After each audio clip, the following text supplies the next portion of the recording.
Hey guys, brand new podcast, Alaska, I am coming your way at the end of this month, December 15th and 16th. I think those are the dates. I'm at the Alaska Airlines Center. Get your tickets at Bert.com. The fully loaded cruise is officially sold out. It's sold out just after pre-sale in like 4 or 5 days. I'm so grateful. We're going to have the best fucking time. I haven't even announced all the shit we got lined up. It's going to be awesome. Tops Off World Tours hitting Europe. If you're in Europe, I will see you there. Oslo, Sweden, Stockholm, Norway, London, Athens, Portugal, everywhere. I'm going everywhere. So I'll see you there. And then the Emily Center in Tampa, TD Gardens. We have so many shows coming up. Go to Bert.com, Tops Off World Tour. Tops Off World Tour. It falls off your mouth. Tops Off World Tour. Without further ado, I'm going to start this podcast. Let's get it started. Today's podcast is a great comedian, Ryan Long. He has a new special out on YouTube called White Immigrant. We have a fantastic conversation. We talk about Kanye. We talk about Brittany Griner. Free Brittany Griner. Free Brittany Griner. Free Brittany Griner. I could be the person to free Brittany. We talk about all of this. We talk about his videos he does. He does man on the street prank videos that are fucking hilarious. We have a great conversation, but I'll let you listen to it instead of me telling you about it. Ladies and gentlemen, without further ado, check out his special on YouTube, White Immigrant. My friend, stand-up comedian, Ryan Long. Sweet, how was Skankfest? Skankfest was wild, man. You know why? Those things are... But you're right for that. Yeah, it's kind of up my alley. That's up your alley. You're right for that. Sweet, tell me about it. I lost my voice. But you know what the coolest part about all those things is? Yeah, I'm sure, like you've done a cool thing where you'll tour with, 3 or 4 people and kind of turn into a thing. But there isn't that many things in comedy where like everyone from every coast is kind of in the same place at the same time. Yeah. So it was really cool. And then there was a couple nights where I was, because I lost my voice and I was like, I had all this stuff to do. And I was like, one night I went and I was like, all right, that's it. I'm calling it quits. I went and like gambled a bit. Then I run into like Josh Potter and Annie Letterman and they're like, okay, we're going to this place. And then I ran into Ian Fidance and the guy Poop, the jackass dude, Poopsie, and those guys were all there. And I was like, okay, I'll just hang out with you guys for a bit. And I was like, you know what? That's it. I'm calling. And then I call him. Tyrell just walks in like, we doing this? I eventually went to sleep at like 7. Then I got up at like 11 to a podcast. That's the fucking... I got to be honest with you, man. I'm so impressed by Lewis. And I know that it's wild. I know that it takes a village to put that together, and that he's got a lot of people. They all work together to do that. Because I was at, I think I did like the first Skankfest. You were an OG. Was that New York? Maybe the second one. I don't remember. But like, I want to say it might have been the first one. How long has Skankfest been going? Maybe 5. I did Houston in this one. I didn't do Houston. That's where everyone got COVID, right? I got COVID, yeah. You got COVID in Houston? Yeah. Ari got it, and Rogan had to fucking link him up with the Alex Jones cocktail. Oh, yeah. Yeah. No, literally everyone. Sponsored by Kratom. Kratom, the bag of dirt. Kratom.com presents Skankfest. Oh, that's so great. So here's the lineup. No, everyone was there, dude. Everyone was there. Everyone was there. Holy shit. Amy Schumer? Some people were posting that the Schumer pulled up. Yeah. She did a roast of I everyone. like that Whitney showed up. Whitney was there. Whitney she did Legion up. of Skanks. Yeah. Godfrey. People started posting that they got COVID this year, though. I was watching that. Oh, for real? Yeah, people were posting. He got COVID. He got COVID in Vegas. I was in Vegas that weekend. I went to the Jelly Roll show. We had Jelly Roll on the podcast that day. That was so sick. Yeah, there was came like through. 17,000 people on Fremont Street to see Jelly Roll. Crazy. Really? I thought it wasn't going to be that packed. And so I brought all my whole bachelor party. I was like, we got to see this guy. Like, we'll probably be able to get good viewing area because every outdoor concert that's always over there is always like, a few hundred people. And it was the most packed Fremont Street had ever been for a concert. Yeah. No, wait, it was crazy, dude. So they basically had it in the middle, and then it was kind of like a walkway that, people just go down in Vegas, right? It's old Vegas. Yeah, and it was legitimately like almost a mile of just people. Yeah. And then there was, and you could zip line, so we were zip lining through and watching them. It's crazy. So no one like Jelly Roll and Skankfest didn't line up. It just happened that No, it just happened to be there. And we know some of the dudes that play in his band were like fans of the podcast, and we've like talked on the internet and stuff like that. And then we came through, and then he was messaging, and we are just like, yo, come by to do the podcast. So Jelly Roll came by, did my podcast, the Boys Cast, and then then Jelly Roll did a song on Josh Shadowmeyer's jam.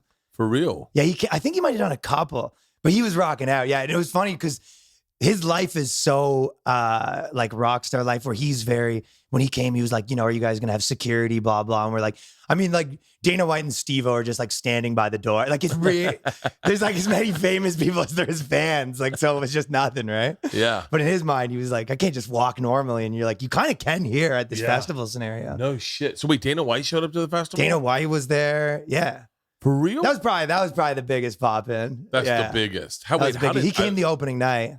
Really? Mm-hmm. Look at this. Oh, it's a big deal. Yeah. So this is them on the hang glider thing. That was one of those things where you get there and you're like, I'm going to hang glide after day 3. You're like, probably don't need to hang glide. Isn't that or whatever they call that. When you do it face forward, what's it called? Zip lining. Yeah, zip lining. They put I guess there must have been winds. They put a parachute behind them.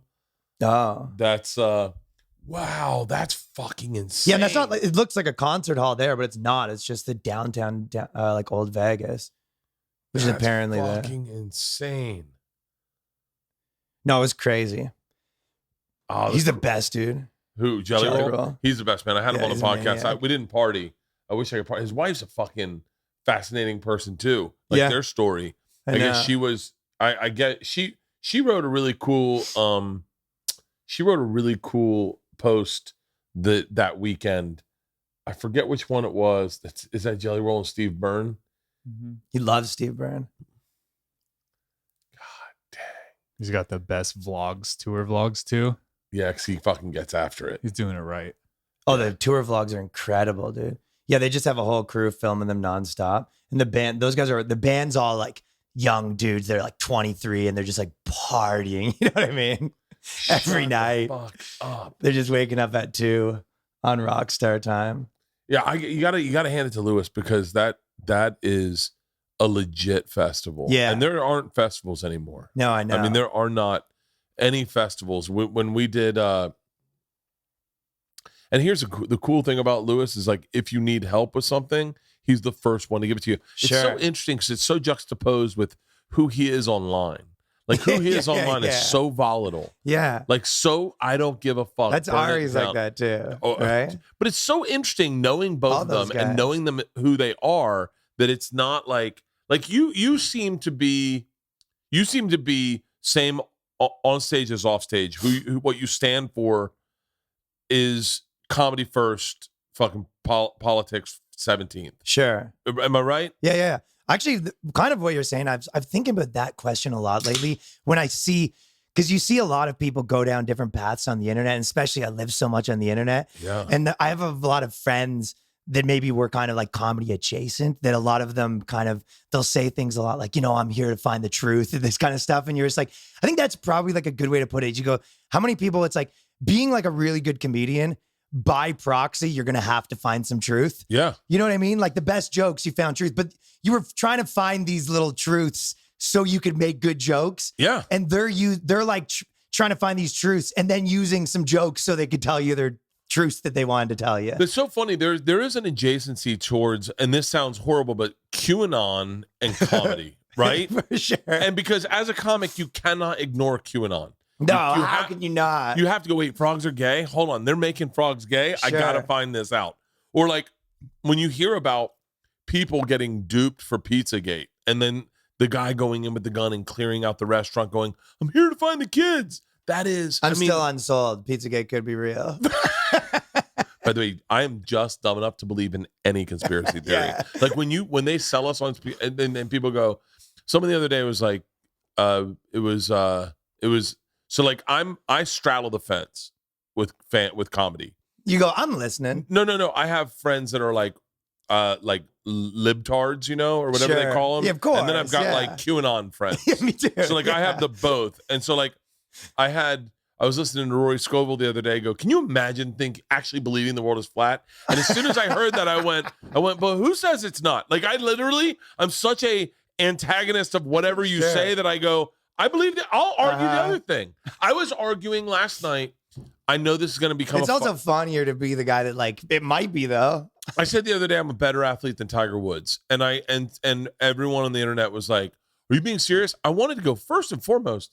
How can you not understand that anything that comes out of my mouth, I'm a comedian first? Like, I will argue the fact that I'm a better athlete than Tiger Woods any day of the fucking week because that's my job. For sure. My job is to find the thing you disagree with and then fucking work my way out of it into a ridiculous way. And so when you get people to go, I can't believe people believe the earth is flat. And I go, but I don't know if I side with the underdog, but I go, why not? No, there is, you know what it is? I think that like I do all this like street stuff and I guess you would call it trolling or whatever, right? And but it's not trolling. There's nothing funner than when people are really sure of themselves. Like that, to me, that's if some people have your attitude, you can't mess with them that much because they go, okay. Yeah. Like what you want is someone who goes, anyone who disagrees me is like that mind could be like messed with very easily. You know what I mean? The person who's set in their ways. Set in their ways can always be, because you can agree with them more than they agree or whatever you find a place. Porn activist. That was one of my favorite. That one, that's got to be your biggest clip. It's not my biggest, but that might be like one of the ones that people mention the most. And I couldn't tell if the lady was like, if the one lady was like, they're so sure of themselves. And the one was like, I can't believe two crazy people found each other. And I felt, I kept going, who are you talking about? And there's 3 crazy people in here. Who are you talking about? But it's so funny because you're right. Someone who's set in their ways is the most and it always changes. Like it's always changing who's the most, I know that I'm right and anyone else is crazy. Like I can't even believe you would think anything else. Yeah. And those people are the funnest to mess with, whether it's a crowd or like on the street or in real life. I think sometimes you look at like here's the other part. It's like I am genuinely not very political. Like I am. Politics and culture got so intertwined. You know what I mean? I was thinking of that. I go, Trump was culture, Biden's politics. Like if you have a joke where you're talking about Trump, that's like a culture joke. If you have a joke where you're like, this Biden policy, everyone's like politics over here. Yeah. Right. You're right. Trump was for, this sounds horrible. Trump was for everyone. It kind of everyone got to enjoy Trump. Or not enjoy him, but everyone had a take. With Biden, I don't really have a take on the guy. Yeah, it's not fun to have a take on Biden. Like I felt like when I first moved to New York, I always thought it was like interesting that you would have like comedians at certain clubs that were doing jokes about like, can you believe they're going to pass this bill? And you're just like, pass this bill, crazy topic. You know that used to be like a thing that you'd be a political comic. Sure. That was Will Durst. Trump got them in where they go, I can make fun of this. And you go, but there's you have to have that feeling. I think I have a feeling where I'll say stuff. A big part is using the words. I feel like black comics do it better where they talk about like presidents and stuff, but they don't use like the words. What do you mean? Here would be an example. Like, imagine you say, like, let's say you're talking about like fat phobia and like stuff like that, right? But you say, you know how everyone's trying to push being fat right now? Yeah. That's very different being like, fat phobia is in the news. You know what I mean? Yeah. It's like you're using like the words that all of a sudden make it political. Because you can sort of talk about something and then it's culture. Like if you say the word triggered, everyone's like, oh, now you're fighting against liberal people. Exactly. You're fighting against you're right. They're like guys and girls. Yeah, just guys and girls. Anyone could, all of these arguments that's like me and my chick or like stuff between really, like that's all just guy girl things. But as soon as you use the word feminism, it's now like political. Yeah. You know what I mean? Yeah. But it's just like normal shit that everyone experiences in their life. I was in the car with my wife and she said ... And you're like, girls are so much like this. You know what I mean? It's not political. It's like observations that everyone's had. That's so crazy. Yeah. It's gotten to a place now where it's like, I try not to, I wonder if it's because I'm a white dude who grew up roughly in privilege that I don't give a fuck about politics. I remember saying to Donnell Rollins, I was like, I don't care about politics. He goes, yeah, you don't have to. And I was like, what? And he goes, if everything changes, it still doesn't affect you. I kind of know what you mean. I've thought of that too, where they go, because that was a big argument of like, well, obviously you don't care about this, but like, and it's like, if you were this, you would have. I go, well, am I a different guy or am I still me but black? Because am I a different guy? Yeah. Am I still? By the way, if I was me and black, I would be I would be very problematic. Yeah. I would be very problematic. Yeah, because you're right. Because I would like my whole thing has always been like I guess troublemaker to some degree, and you go, well, I'd probably be that, but black. It might look different, but I can't imagine that I would just there'd be like a different set of things I'd be rebelling against, sort of. Yeah. It's funny because there is a weird thing of like not caring is almost as bad as doing the wrong thing. Like, remember Sure, January, whatever the day is where we had to post. I have a tattoo on my arm, January 6th. I got a big bull. I got a bullhorn tattoo. Those are just a bunch of hardworking Americans. What was the day we had to post the black square? Oh, I don't remember. I don't have that one tattooed. Yeah, I got that tattooed on my arms. It's a black square. I got a black light tattoo. So it depends on who's watching. What was? Do you remember that though? Everyone had to post the black square, of course. And then I had just had I want to say it was during blackout Tuesday. A lot of squares came after that though. Oh yeah, squares were flying. Oh, that was the first one. That was OG. That was the original square. OG. I was the first time there was a movement. Sure. And I was like, I was like, what's the funny angle on this? Right. And I couldn't find one because I was like, well, I'm not going to just post a black square. I couldn't find one. And then I went into my comments and every fucking person was like, your silence is deafening. You have made you've made money off the back of black people your entire life. And I'm like, in my head, I'm like, I have? Yeah, what really? am I, Jimmy Itola? This like, rap what the group, is fuck? there Yeah. Did I That produce sounds like Kanye. June 2nd. By the way, okay, let's talk about Kanye. I don't really have a take on Kanye. I don't give a fuck. Sure. Like I don't know. I don't have like a hot take on him. And then everyone's like, so what about Kanye? I go, I don't really give a fuck. And you're like, well, listen, if I told you my take, I'd be in the same position as Kanye. No. I was like, it sounds like they're running the media. Not falling for that one. They go, what do you think of the Kanye thing? You go, no. If I learned anything. He's off on a burner, huh? Oh, sure. You know what? Part of it too is like the internet and the stage. I feel like that's why it's so important to like do comedy. Like, I don't know if you like even in pandemic when you were just doing other stuff for a while and you're kind of like losing your instincts a little bit because the internet is so different. Like even like a Kanye thing. Imagine you were going to go like pro Kanye as like a take. If that's in a crowd and most people aren't going to think that, you're kind of like the villain. And then the people that agree with you, then you can kind of switch it up and then you go, but also this. But when you're on the internet, if you said that, the few people that are like super hard on that, like retweet you being like, this guy thinks what we think. Yeah. And then you were like, but on a stage show, you want to have a whole bunch of people and you kind of go back and forth and it's like a game and you're taking the energy here and there. You know what I mean? Even the internet, statement, it's like even every little thing. Even the statement going, like if you walked on stage and you go, I think Kanye has some good points, then that gets a huge laugh. Of course. And everyone knows you're joking. Sure. But when you type in, I think Kanye has a few good points. It sounds like you mean it. Or set up a camera and say it while you're crying. Yeah.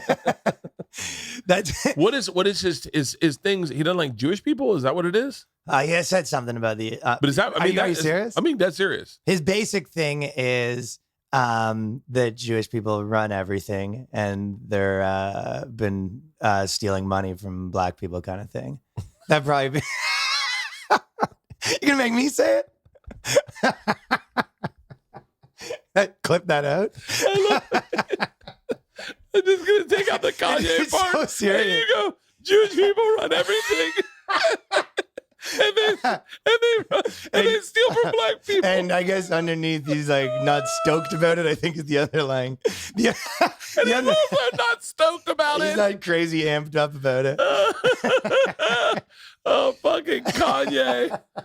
I want to know where he got his ideas. I want to see the podcast he listened to. I predicted this actually because for real. There was one of my like more aggressive predictions that because when I saw Kanye, I've just seen this path, and I always make like tons of Jewish jokes too. But the one thing is too, it's always context, like in the sense that in comedy, I'm sure you have a lot of friends who are Jewish, but like I'll be at a table sometimes and it's like me and 6 Jewish people, like at the, salary table, like with my friends, like whether it's, a lot of people that you all know, you know what I mean? So I'm a little bit like going extra hard because it's kind of like being the one white guy with a bunch of black guys. You're going to go harder on like, the white guy scores in basketball. You're like, the boys are, you know what I mean? Yeah. Because that's the dynamic. But then leaving that dynamic and you're making all these jokes and it's like, well, they're not there anymore. So it's all depends on what the same reason why I'm sure you do different jokes in different places of the country, When we were in Europe, I was with Mark Normand and our tour manager was German. And she said, I don't, Mark, I can't, I'm bothered by these jokes. And he goes, what jokes? She goes, when you make jokes about like Jewish people, Mark always has like, it's almost especially like being in New York, you're just around it all the time. But it's always like his tag almost. He does it as a, right. It's almost, he does it so much. The fact that he does it is a joke. Like everything's a joke about Mark. Everything is a joke. And he goes, well, it's just a joke. And he was like, wait, what do you say? You're like, you never made a Jewish joke? And she goes, no, I'm German. And he goes, well, like, what do you say to your Jewish friends? And she goes, I don't have any. And he goes, you don't have any Jewish friends? Difference. And she goes, no, that was kind of our thing is we don't. And I didn't realize there are no Jewish people in Europe, like to speak of the way we have them in LA and New York. Like there are just 15 million in the world or something. There's and they're not in Germany. They're definitely not in Germany. Not anymore. Not anymore. And they're in Antwerp alone. Like that's where, if you want to find Jewish people, you go to Antwerp. And so that for me was like, oh shit, yeah, of course. If you don't have diversity in your life, then you can't then of course you don't make the joke. They're not there. And you don't know it, right? Yeah. It's like if you're making jokes about cultures you like don't understand, it's like even back to that. I agree with Mark. Of course, it is like a joke, but there is that other part where it's like, yeah, hopefully there was something like true in there that at least, or satirically true, where it's like your joke is that everyone thinks this. I know it's kind of not true. Like there is some point you're making underneath, like where you go. So I had that the most with Indian dudes to the point where like Toronto's so packed with Indian dudes. My school was like, really? and also the girls, but like my school was like that. Well, no, they always show up the dudes first. Yeah. But like that's why that's kind of their thing. Yeah, is the women.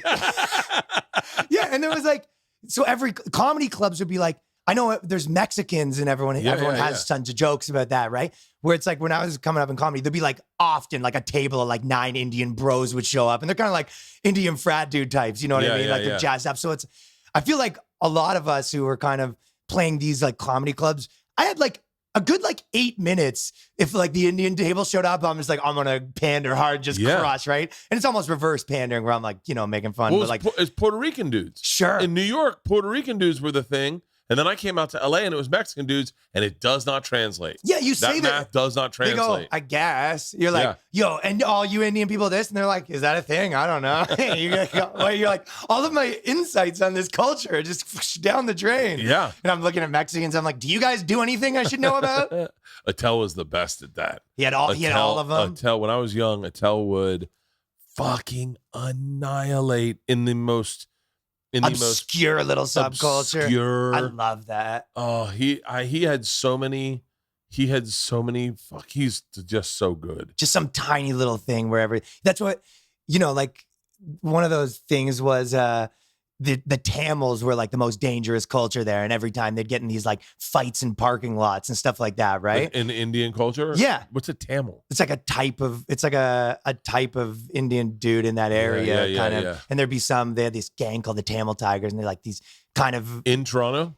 There'd be like some in Toronto. Yeah. I mean, they wouldn't have to be like, some of these guys were just, that's their like lineage or whatever. I'm fucking up a little bit. But no, that's fine. The gist is for points. There would be like these hard dudes kind of where I'm from. And you could always mention that, like, you don't fuck with the Tamils, and people would like kind of know. Whereas here you go, it almost just sounds racist where you're like, the Tamil Indian dudes like fucking fighting in parking lots. Everyone's like, yo, do you hate Indians or something? And you go, no, they would agree.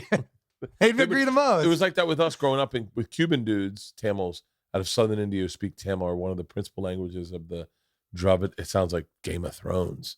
64 million. No. Nice set of honkers on that one, huh? See, like that, like right now, someone that doesn't know that would be like, why would Bert give a shit about combos? But then when you know it, you're like, oh, I get it. That's a good one. That's a good one. That's so funny that is comedy. That is the essence of comedy at times. I know. Just knowing, because if you don't know, like there was a joke I had one time, a long time ago. I was like, you want to hear something racist? And a woman walked out of the room and was like, fuck that. No, I don't. And I was like, well, you didn't give me the opportunity to not do it. To tell the joke. Yeah. You just heard, do you want to hear something racist? And you went, he's a racist. I'm done. And you're like, well, she interpreted it as like, let's get real here. Yeah. Let's cut the shit. Yeah. And I was like, I had a joke one time about pedophiles. And I said, here's the thing about pedophiles. And a woman just goes, no. And I went, hold on. When you do that, I can't now tell the joke because you've ruined it. Did you think I was going to be pro pedophile? Yeah. Right now I am. Right now I have to be. But that's because you painted me in this fucking corner. The holidays are here. Achieve gifting greatness when you gift the perfect, aged, tender, and delicious Omaha steaks. I have a personal attachment to Omaha steaks. My grandma used to send me Omaha steaks when I lived in New York. I've been sending Omaha steaks to my wife's father. We send them to my dad. We had a big shipment. We did Omaha steaks for Something's Burning. Their hot dogs are the best damn hot dogs you're ever going to have in your entire life. The burgers, I think they're half a pound. One burger, and I'm stuffed.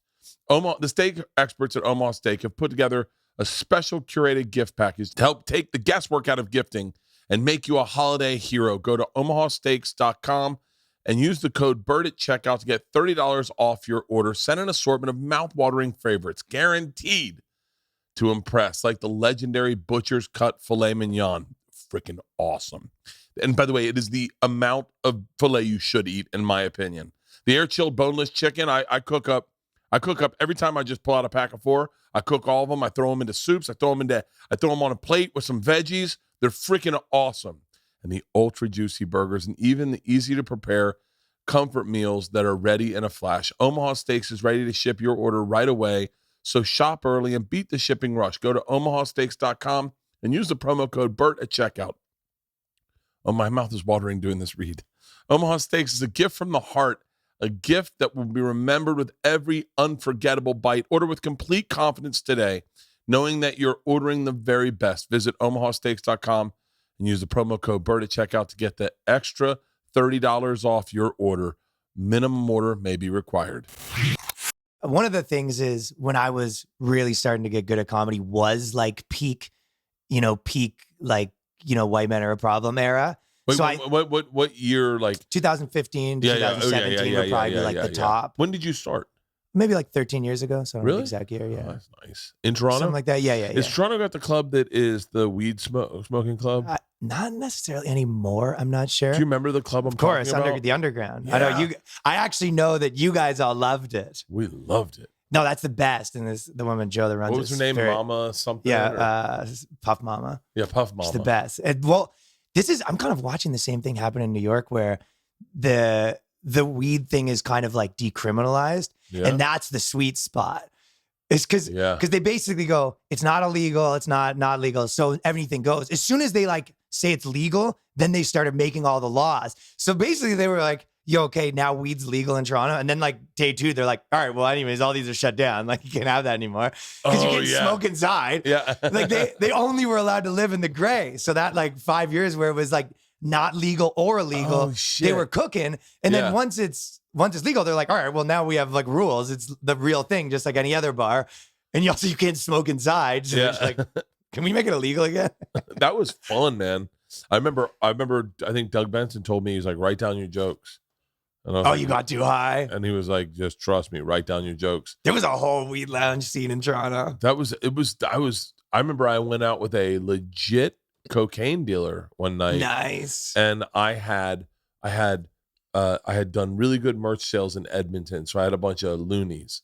I had in cash. Right? People paying for merch in loonies. Yeah, or whatever, like the dollar, whatever the dollar is. Yeah, dollar, loonies and toonies. Yeah. And so I had like 6,000 loonies. Sure. And I in cash, and I didn't want to leave it in my backpack in the trunk, so I had it on me. It's a wild amount of $1 Yeah. I had $1 banknotes. Literally stacks of Canadian cash. And I had it in my jacket pocket. And the guy I was with, I think it was Rob. Mayu? Yeah, it was Rob. Nice. And he he grabbed me and he was like, "Hey, my buddy wants to come out with us." And I was like, "Cool." He's like, and his buddy gets in the car and he's like, "Heads up to everyone in the car. I have A lot of loonies. I have a lot of coke on me." Oh. And I said, "Really?" And he said, "Yeah." I said, "How much?" And he goes, "Like $6,000 worth." And I went, "Hold on. I have $6,000 in cash." I go, "Rob, if we get pulled over, there's no way they're going to believe that I randomly." They would just think you're the most obnoxious drug purchaser ever. Yeah. Like you were in a vendetta with the drug dealer and you go, "I'll buy it, but here's $6,001 coins." I was fucking panicked. And then I think we did coke and I was like, "I'm better." Yeah. This panic just disappears. You gonna arrest me? You were gonna arrest shit, bitch. I'm the loony man. What are the laws about freedom of speech in Canada? Is it like, because that one guy got in a lot of trouble. Mike Ward? Yeah. Yeah, he's the best, dude. What were the Well, that story, it is kind of crazy. His story is actually the big one, but it's kind of the less relevant one. So Mike Ward, he basically, there was this kid that was like mentally retarded and had some disease and stuff like that. And then he was supposed to die and did like a Make-A-Wish. And then his version, some version of like, you're not going to die after all that. You know what I mean? Yeah. Which isn't like a crazy take, you know what I mean? But so then he got sued by the Human Rights Tribunal, which they have. That sound wild. The Human Rights Tribunal. Yeah. It does seem like scary walking into the Human Rights Tribunal. They're all in a circle. You stand it's gotta be in the center naked. And they got every single ethnicity up there. They have like sort of a native drum pounding. Yeah. Ladies and gentlemen, Mike Ward, he goes against retards.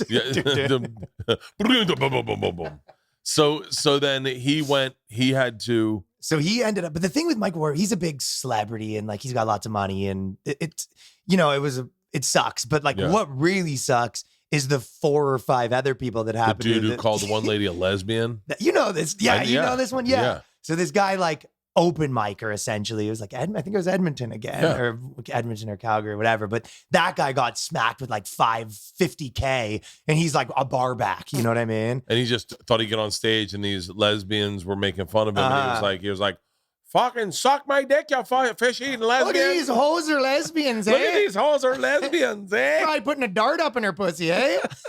And then he has to pay $50,000. Yeah. That's fucking crazy. Yeah, it's wild. When I was in Canada, I was just there, and I was there the day the Queen died, and I was performing in the Queen Elizabeth Theater, and I said, I had a joke. It was like a very simple joke, but it was a little rant about the Queen, but it had to start with, she was a bad bitch. Like she was a bad motherfucker. Sure. And it did not. And it was mind blowing to me that you think that they were kind of like stoked on the Queen. They're like, "Come on, man, not cool." No. I go, no. What happened is I was like, the Queen passed away.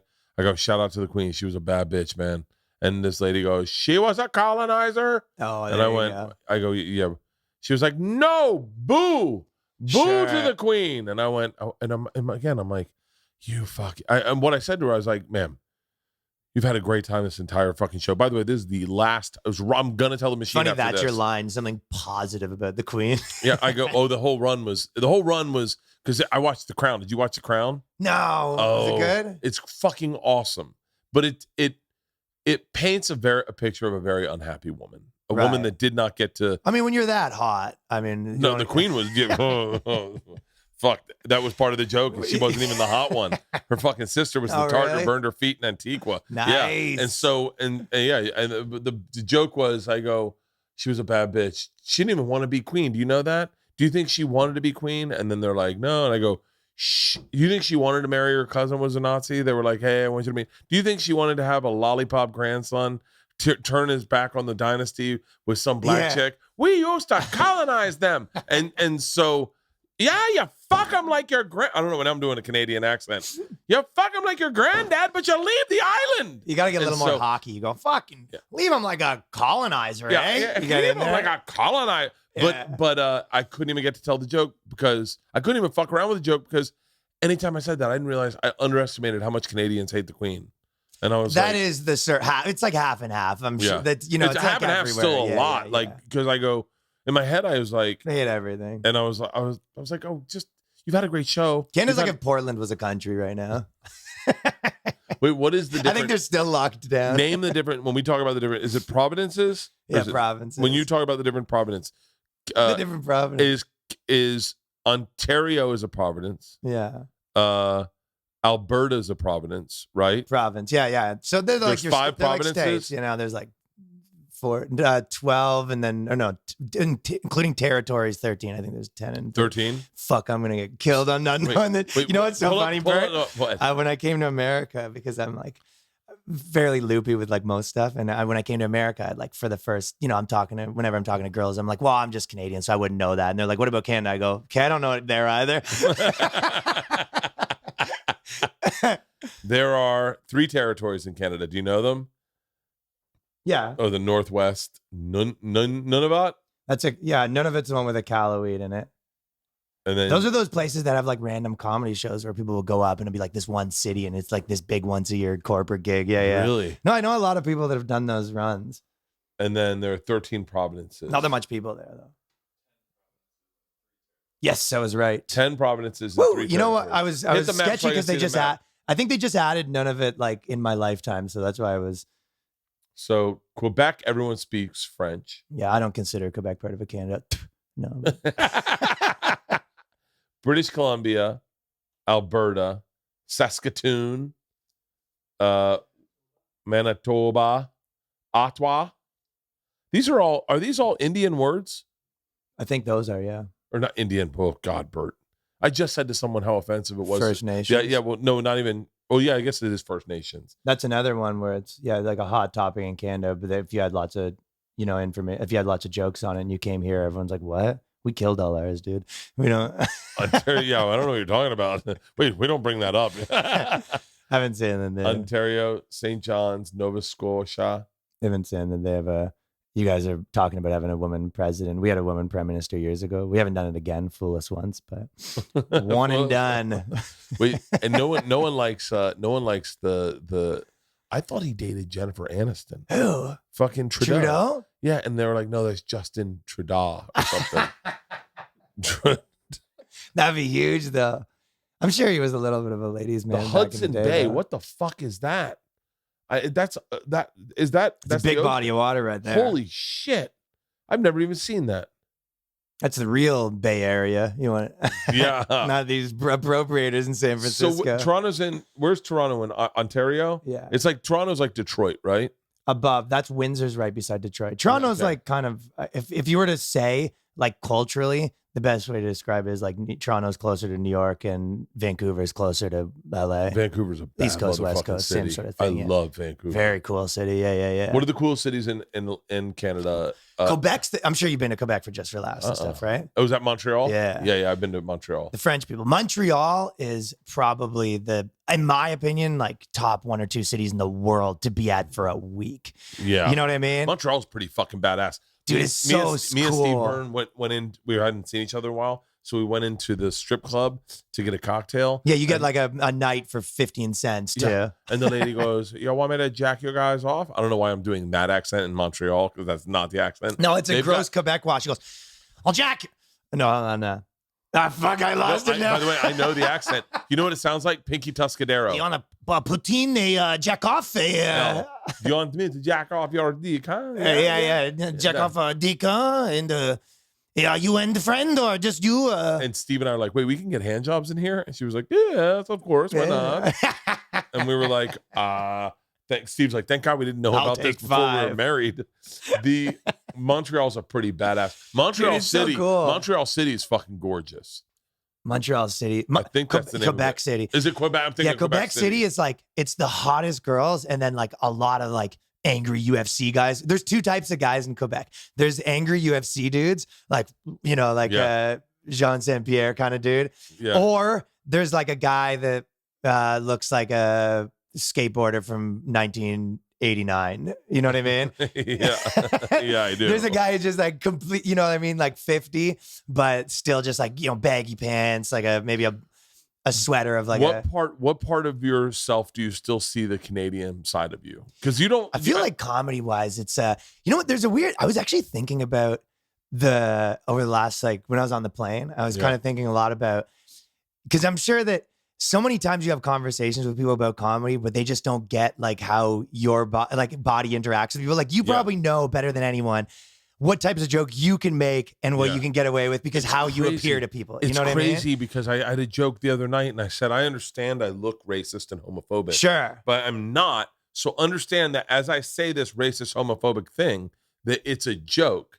Because and you got to give that disclaimer. I almost had to say that. And then I said the thing and I was like, oh, if you play to it, sometimes but I know what you're saying. Yeah. And the amount that it like affects you. And then I was kind of thinking about it where I was like, especially the era I came up in or whatever. I was like, if I was thinking about like all the guys that sort of had a somewhat similar like appear, and I would say like maybe like Daniel Tosh or like Andy Jeselnik, like all I was like listing off a bunch like early Norm Macdonald a little bit. And I was like, all the guys that I could think of, they go maybe sort of like a way that they kind of look like my type. Not that we look the same, but I bet you we appear the same way to people. Yeah. We all kind of came to the same type of comedy, which is like you're sort of a dick, but you're kind of kidding.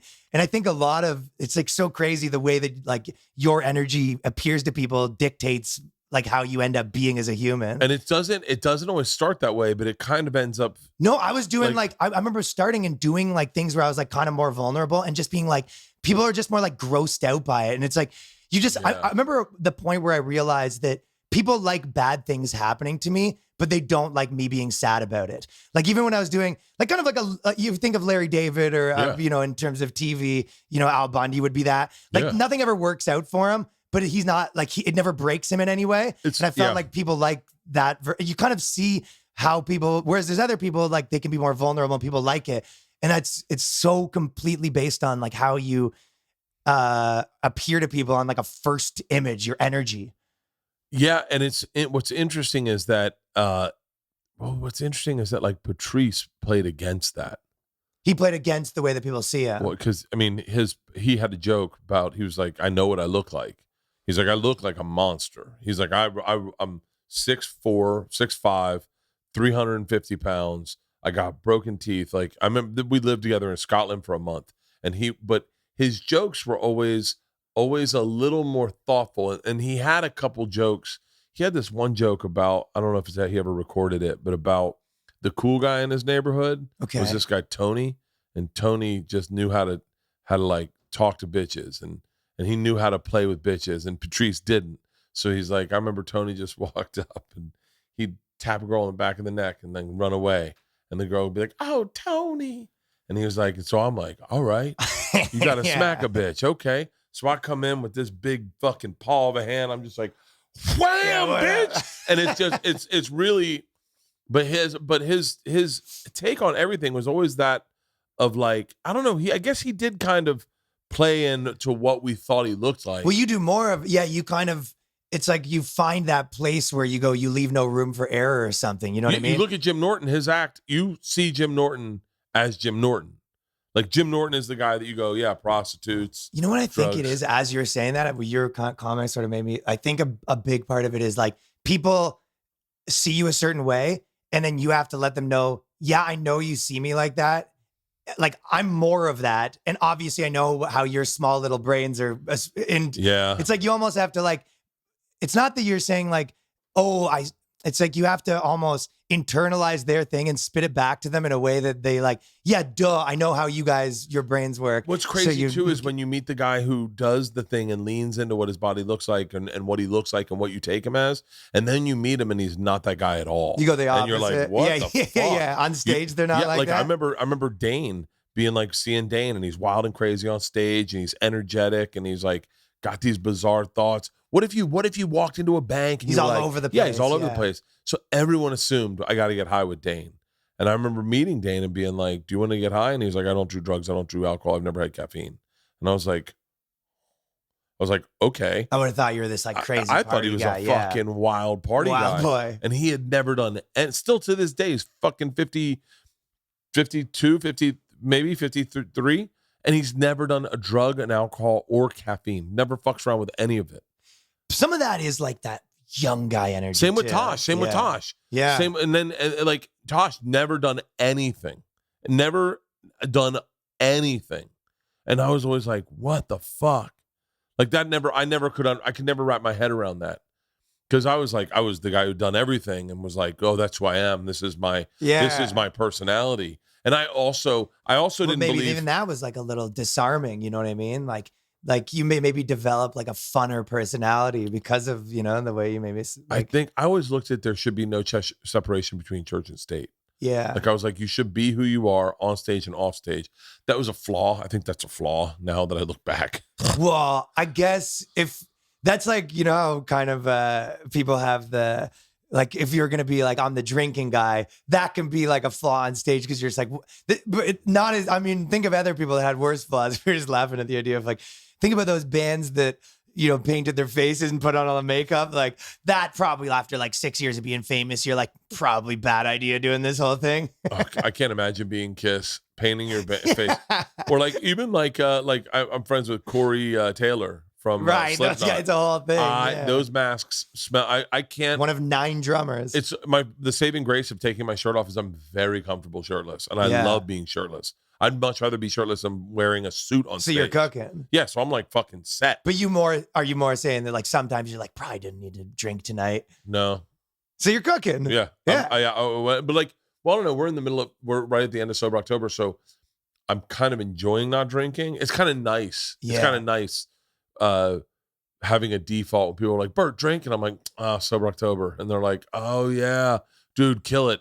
Good luck on that. And you're like, nah, that's nice. It's like nice to have an out every now and then. When you're thinking so much though, like that's why I don't, it's so crazy to me that people whose brains are like, oh, I just need to turn it off and smoke weed. I'm like, that'll make it worse for me. I've like, never been able to. I don't get it. And it's like, to me, partying like with like just even, not even partying, like, a bunch of dudes are there and you're like drinking or whatever. It probably is the only time that I feel like I really do turn it off. Yeah. So, I mean, obviously people are like, well, you should meditate and do those things and blah, blah. But you're like, is it that bad to be like, yeah, I have some drinks? You know what I mean? Well, I was saying to we were all going to I feel like it's a good system. It's the best turnoff is to have a cocktail and just tap the fuck out. It is. It's the only one. Once it kicks into your system and you feel the weight of it, the heaviness of the fucking anxiety blanket hit you, and you're like, oh, I'm getting one more of these. I'm getting one more of these. Yeah, those are the clips that, like, if you do have to quit, like, you just, when you feel the warmth of that drink, that's the AA speech. The greatest fuck. I feel bad for I feel like it's interesting. My thoughts on sobriety. Like, there's a guy named Brandon Novak. Do you know who that is? Of course. He's the guy from Bam, Bam's buddy. Yeah, of course. And like you look at him and you're really happy he's sober. Because like you watch New York is full of that. Really? Oh, you probably know tons of them. Oh, but yeah. Like, dude, comics, I've never met an industry that has more people that don't drink because like they had to stop drinking. It's insane to me. I think it's just, I mean, I'm sure I'm sure bartenders is the same. Well, bartenders, like, of course, but how many other industries is like you work at night everyone's drinking but porn. Here's the thing, porn at least you're working during the day. And they get out of it. They get out of They porn. have a little run. They go, I'm out. I'm going to sober up. I'm going to have a family. And then I'll do get some plastic surgery, marry a guy who never knew. If I was a porn star, I'd go to like Middle East. Go to Middle East. Do you ever follow? Do you ever? Dude, they would flip if they found out at the wedding night that the girl in the hijab was an American porn star. Go to a place where they don't have go to China. They scrub the internet. Just fucking clean Make it disappear. With enough money. Yeah. I don't think they're allowed to groove. Hey, wait, hold on. Have you been following this Brittany Griner thing? She's there 9 years. What the fuck, dude? So like I don't have a hill to die on, right? I just don't. Imagine you did though, and it was that she deserves it. You're like, I don't like to get political, but like they nailed it. This drug is lethal, and if anything, that here should work like that. How fucked up? She had a vape pen. That was it. I mean, crazy. I'm always the person that goes, hold on, do we not know everything? How many cartridges did she have? But she had one fucking vape pen, and she's in prison for not. And by the way, let's be very with a country we're essentially at war with. Yeah, and she's 6'7". Those cells, no one in Russia is 6'7". Well, she at least is gonna, be the boss of the jail a little, but I don't know. I think first those of all, big mitts. she's bigger than any of the guards. She's the biggest fucking person. course. She's the biggest person in the jail. Yeah. But like the beds aren't going to be comfortable. No. These are the Least of so the these worries. are the gulags, the old gulags. That's where she is? Yeah, and they're this is where Pussy Riot was kept. This Yeah. is like there's like this is not comfortable at all. You spend your day either breaking rocks, digging holes, or watching propaganda videos. So like you in a don't language you don't speak. in a language. Well, I bet she's got to be learning it. But more importantly, she's not going to fit in any fucking bed. Like there's not one bed in there that is going to fucking the showers. Like nothing fits for her. Yeah, and people are a little smaller in Russia too. They I'm are, sure, and yeah. the fucking showers are going to be hitting her tits. She's gonna have to find a girl, make it her bitch, and then put the two Is beds she a lesbian? together. Is she a lesbian? I think they all are. I'd assume. I don't wanna generalize. Yeah, I don't want to generalize, but like, My buddy Danny's got a joke where he's like, the NBA is like, we're the first professional gay basketball player in the whole WNBA is like, hello. I mean, I don't have a hill to die on, but I can't believe we haven't tried to break her out. Did you see what so basically they sometimes with these kind of things they negotiate like a swap, right? Yeah. And then Russia, they were like coming to the table being like, what do you want? What are you thinking? And then Russia was like, we wanted this like arms dealer who like was wanted for like in 19 countries and like, this like mass murderer essentially. And they're just like, I don't know if you've been paying attention in America, but WNBA is like, I think you got the wrong NBA if you think you're getting the mass murderer back. But they actually might get him. I don't know where it landed. landed. Cavaliers jersey? What was she wearing in that? It says Crenshaw. I haven't watched the WNBA since she stopped. Oh yeah, or before. But she was. Well, by the way, she hasn't played in 7 years. She's been playing in Moscow, in Russia for 7 years. That was the whole thing, right? Because you can make more money going and playing in some of these other places.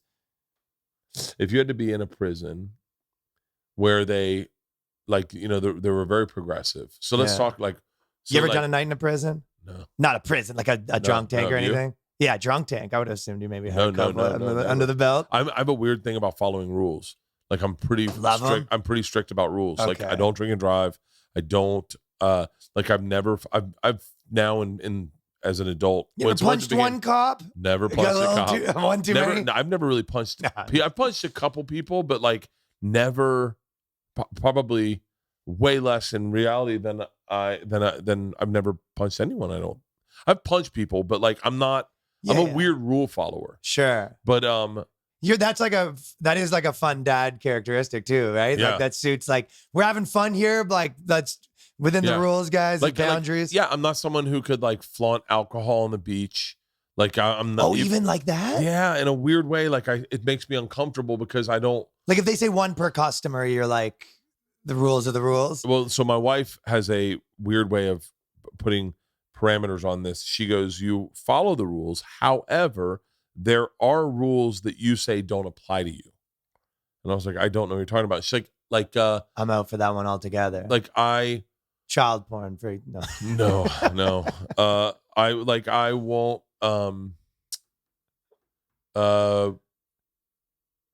I think it has to do with being a comic. I know what you mean. Where you go, you were just like, if they said, what would be a good one? If they were like, no phones in this place, you're like, I don't do that rule.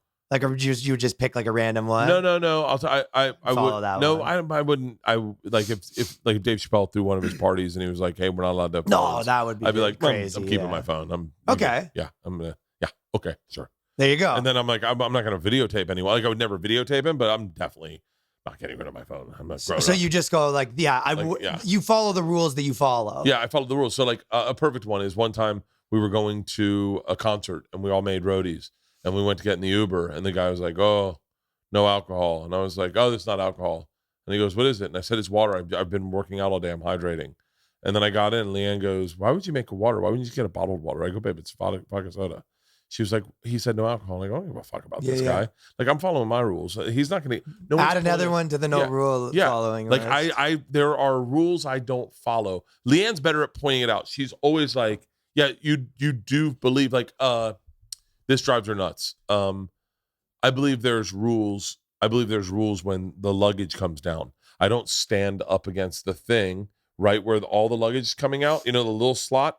I don't stand right there and block everyone from getting their luggage. Yeah. I stand back 5 feet. I believe that's a rule. Yeah. But almost like a code of honor. Yeah, And like- if the rule fits into your code, then you internalize it as a code. yes. However, when they start boarding a plane and I see the line of people, that line means nothing to me. It means absolutely because nothing to I me. know that they don't know how a plane boards. And so I go, they're going to call first class or whatever the highest executive thing is. This is sheep. When you see that, you Yeah. go, what are you out of your mind? These guys don't know anything about flying. I will simply get over to the side and then I'll walk in front of, I've done it a million times. Have they called whatever yet? And people are like, huh? And I go, yeah, you don't know what the fuck you're doing. I want to walk past all you guys. Yeah. I saw a woman break it's so funny. I saw something last night that is so the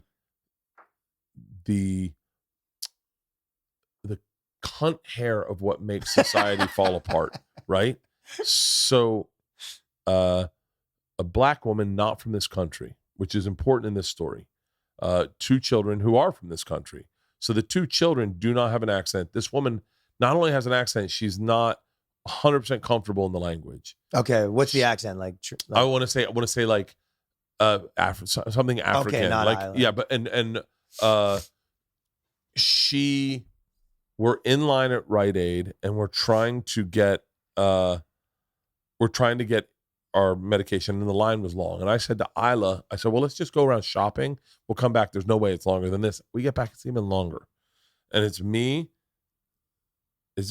and the old ad sales rep for all things comedy, like with the random. Sure. I just saw her. She's like 2 in front. There's a woman in front of me, and then there's this black woman. So the woman way up front is the ad salesperson, then black woman, then a white woman in front of me, then me. Black woman's looking for her kids, and she says to the woman behind her in not so great English, I'm just gonna go get something. Can you hold my place in line? That's not what she said, but that's what she emoted, right? She leaves the line and the line starts moving. And then, like I said, even more people show up behind me. Now there's 8 people behind me. Yeah. The woman in front of me gets called up and she's looking for the black chick. Like I'm holding someone's spot in line and then looks at me like, if she comes back, you got it, right? And I was like, yeah. So I'm sitting there. They call me up to the thing. So I'm like, Do you tell the person behind you? No, I don't say anything. So I go to the thing, and then the black chick shows up, looks around, doesn't see the woman she told, and I think probably thought all white women look alike. And just looked around and just got at the front of the line, in front of like now what's 13 people. Okay. And gets in front of the line. And I hear huffing and puffing People aren't having through it. a mask. The woman behind her's on a mask on. She's like, excuse me. Black woman doesn't know. She's talking to her, doesn't see her mouth moving, doesn't know what the fuck's happening. And a shit show falls out. The kids come up and speak fluent English. And so everyone who's trying to communicate to this woman thinks she's been blowing them off.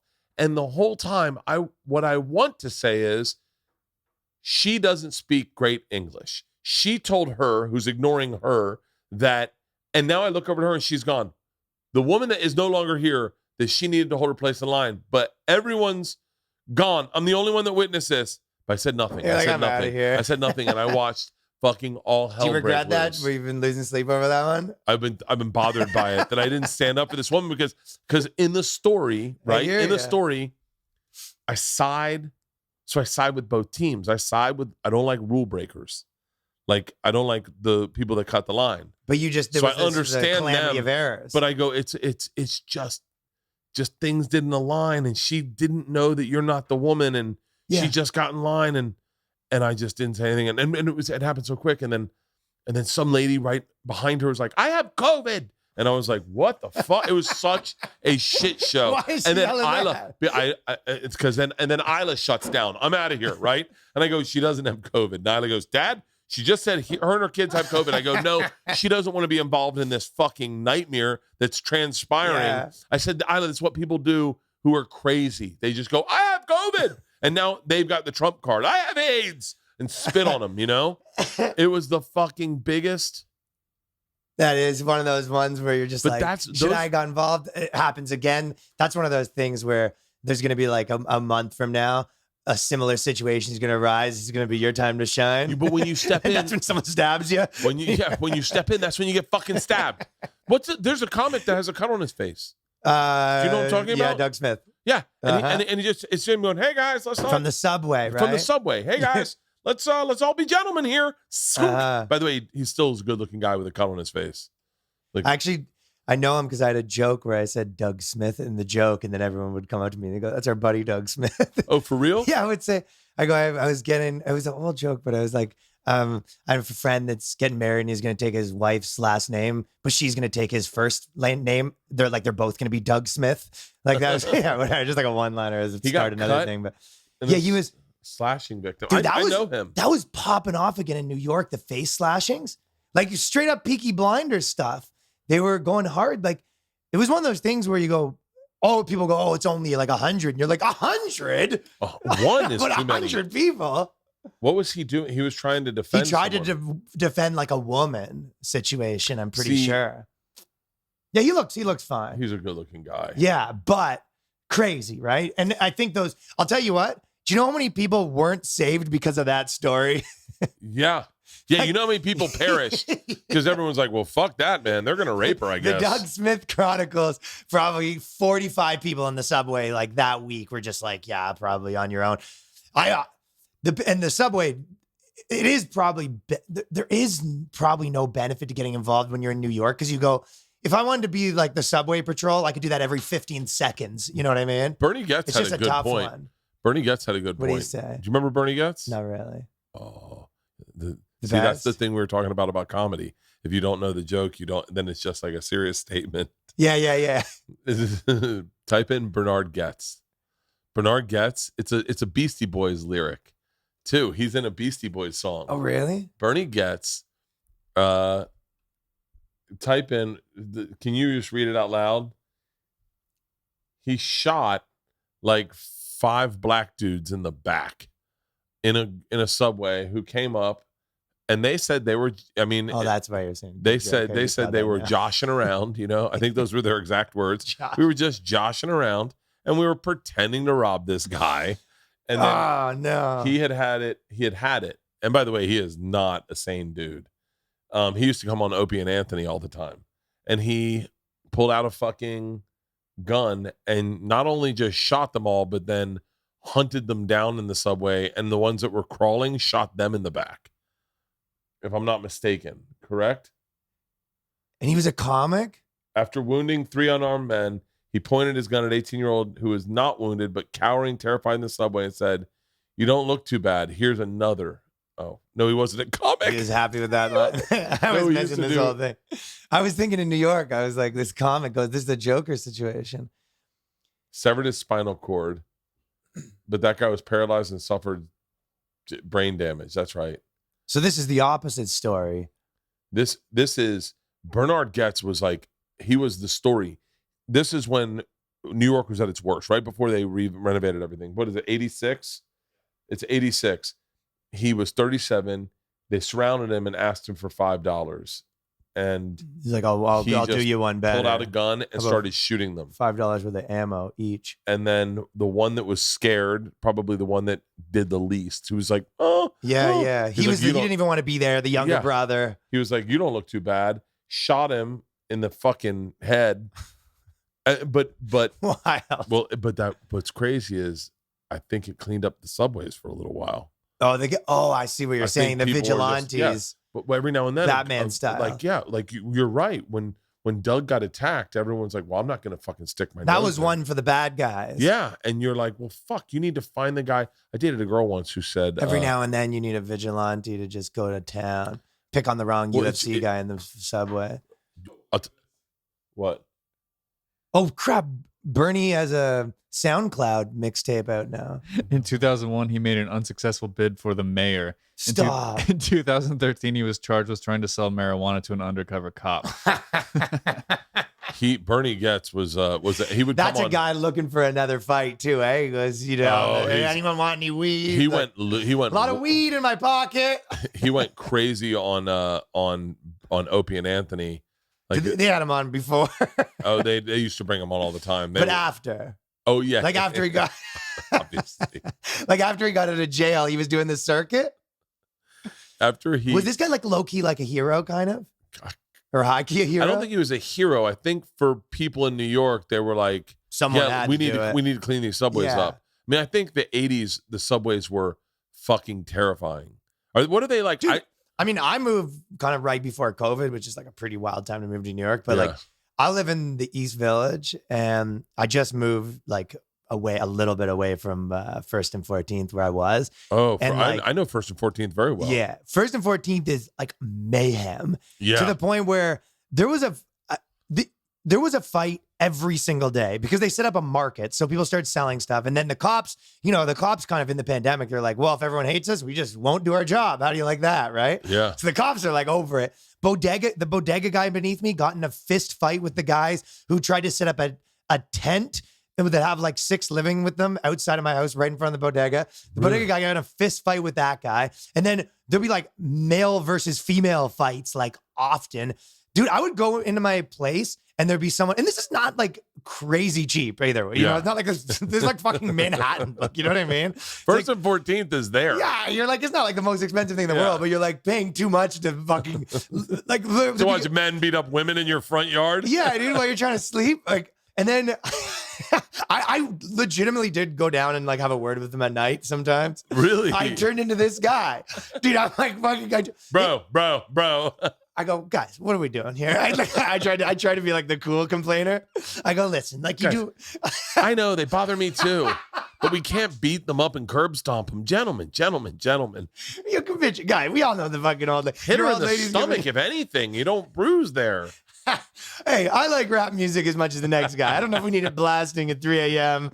No, they're out of control. There'd be a guy doing crack like in my like doorway, you know, often. That was like a very often occurrence, right? And then it got to the point where I'd be like, excuse me, and then they would like not like the way that I said excuse me. They like, you got a problem? And I was like, just trying to get in my house, if that's all the same to you, sir. Yeah. Like, you know what I mean? And then they would kind of be like, well, you know, don't talk to us like that. And I was just like, it happens so often that you just became numb to it. You just be like, okay, yeah, I won't. Yeah, okay. It's funny when you go to New York for one day. It can scare the fucking shit out of you. I know, but it's if a you lot. live there, you get numb to it. You're stepping over fights to get to like, you know, buy some juice. That's fucking crazy. Dude, you're That out of is- control. And by the No way, one can pass without yet like 9 guys yelling at her. Like any girl walks by, like 9 guys are like, yo, give me that fucking ass, bitch. Like, it's so funny when you see like videos of like dudes just straight up, like dudes in a Yankees jersey just punching a woman, and you're like, I think they're pretty far off from declaring their pronouns. I think we have a lot of cleaning up to do before we fucking. There's the non-adjacency with which people hold issues. yeah, those is guys aren't. fucking insane. I remember being somewhere and they were like, yeah, they'll just throw a tire around his neck and light him on fire, and I was like, Excuse me? what the fuck? Where are Like, we? That was over in Africa. Yeah, I find that with a lot of comics that are a little too New York centric. They'll go to other places and they'll be talking about some of these issues, and they'll be like, you know, whatever, talking about like trans stuff or whatever, like maybe a little less now, but like 3 years ago, and they'd be like, oh, you guys aren't on board with that. And they're like, they don't know what you're talking about. Yeah. They don't have a position on this. Like they're not like against you. They don't know what the fuck you're talking about. I remember my wife. I'll tell you the perfect one. Sorry to Yeah, interrupt. no, please. The perfect one is they'll be talking about like, I'm in like a polyamorous relationship and I'm the whatever I can't remember the words, but then they'll be like, oh, you guys don't like that. That's what it was, the polyamorous stuff. And they're just like, they don't know what the fuck you're even talking. They've never heard that word. You're living in a kingdom with which doesn't exist in their fucking realm. Yeah, they think you might as well be talking about like World of Warcraft, like Inner Seas, you know? That's fun to bounce off my bus driver. So my bus driver's a pretty open-minded dude, but then you talk about a thruple, and he's like, the fuck are you talking about? He's like, that's a thing? And you're It's like, when you and then 2 other dudes. the holidays are just around the corner. Are you looking for a gift idea for your parents, in-laws, maybe your friends that they will genuinely freaking love, for a really special gift for the special people in your life? You got to check out the Skylight Frames. Skylight Frames are what I have given to my mom, my dad. I've sent them each to. My dad has one at his office. They're freaking awesome. It's a photo frame where you can instantly update photos by email from anywhere. It's a great way to feel close to those you love when you're separated. It sets up in under 60 seconds. Trust me, my mom can do it. If my mom can do it, anyone in your family can do it. You can send photos to the Skylight Frame, and it takes no effort at all. Everyone in the family can use the app. Multiple people can send photos to the frame, and it's got a black frame, a white frame. It was the white matte one is the one we have, and it adds a beautiful touch to your kitchen. That's where I keep ours, in our kitchen. And they also have a timeless black frame with a white matte that adds a really beautiful touch to your home. Skylight Frames are vibrant touchscreen displays that let you swipe and even like tap hearts of pictures that you love. Sometimes I'll walk into the kitchen and I'll see a picture go by and I go, whoa, whoa, whoa, what was that? And swing back and go, oh yeah. You can get two options, 10 or 15. I suggest 15. And there's 100% satisfaction guaranteed. If you don't love your Skylight Frame, they will give you a full refund. You can preload it with photos for a great gift. I'm telling you, grandparents, godparents, anyone in your family member that lives far away. I do it for all our friends. Now is a special offer. You can get $15 off your purchase of a Skylight Frame when you go to skylightframe.com and enter the code BERT. That's right. Get $15 off your purchase of a Skylight Frame. Just go to skylightframe.com and enter the code BERT. That's SKYLIGHTFRAME.com. And the promo code's BERT. It's crazy to think that like especially when you look at like college campuses today and people protesting certain things, and you're like, you know what's going on in the world, right? Yeah. Like, they think, yeah. And do you know why that's going on in the world? Because my throuple can't get married legally and federally. It's fucking insanity. Like that to me makes me giggle when you look at like, funny. What was the one Evergreen State? Evergreen. That was the hot one for a while where everyone was getting kicked out. Yeah. And they were chasing down the White People Day. Yeah. And the one guy showed up and they chased him down with rocks. The fucking professor. And you're like, and because sometimes I wonder, like I remember that was his fucking villain moment for sure. Was he goes, that's it. I'm starting a podcast. Who was I think it was Jordan. Was it Jordan Peterson? That's what happens. Then you start a podcast. Jordan Peterson the one at Evergreen? He was Canada. No, Jordan Peterson was Toronto. Jordan Peterson's an interesting guy. Yeah, no White People Day. Yeah, no White People Day. I fucking love that. I would love that. Make it a week. I'll take the whole fucking week off. Like yeah, do it at work. It's at least do it at work too. Yeah, you know what I mean? Yeah, make it all around the country. Let people at the plant have no White People Day. I'm going to tell you, there's going to be some businesses that are going to make it's going to be a wrinkle. It's like if you did no Indian Day, go to the fucking hospital. Good fucking luck.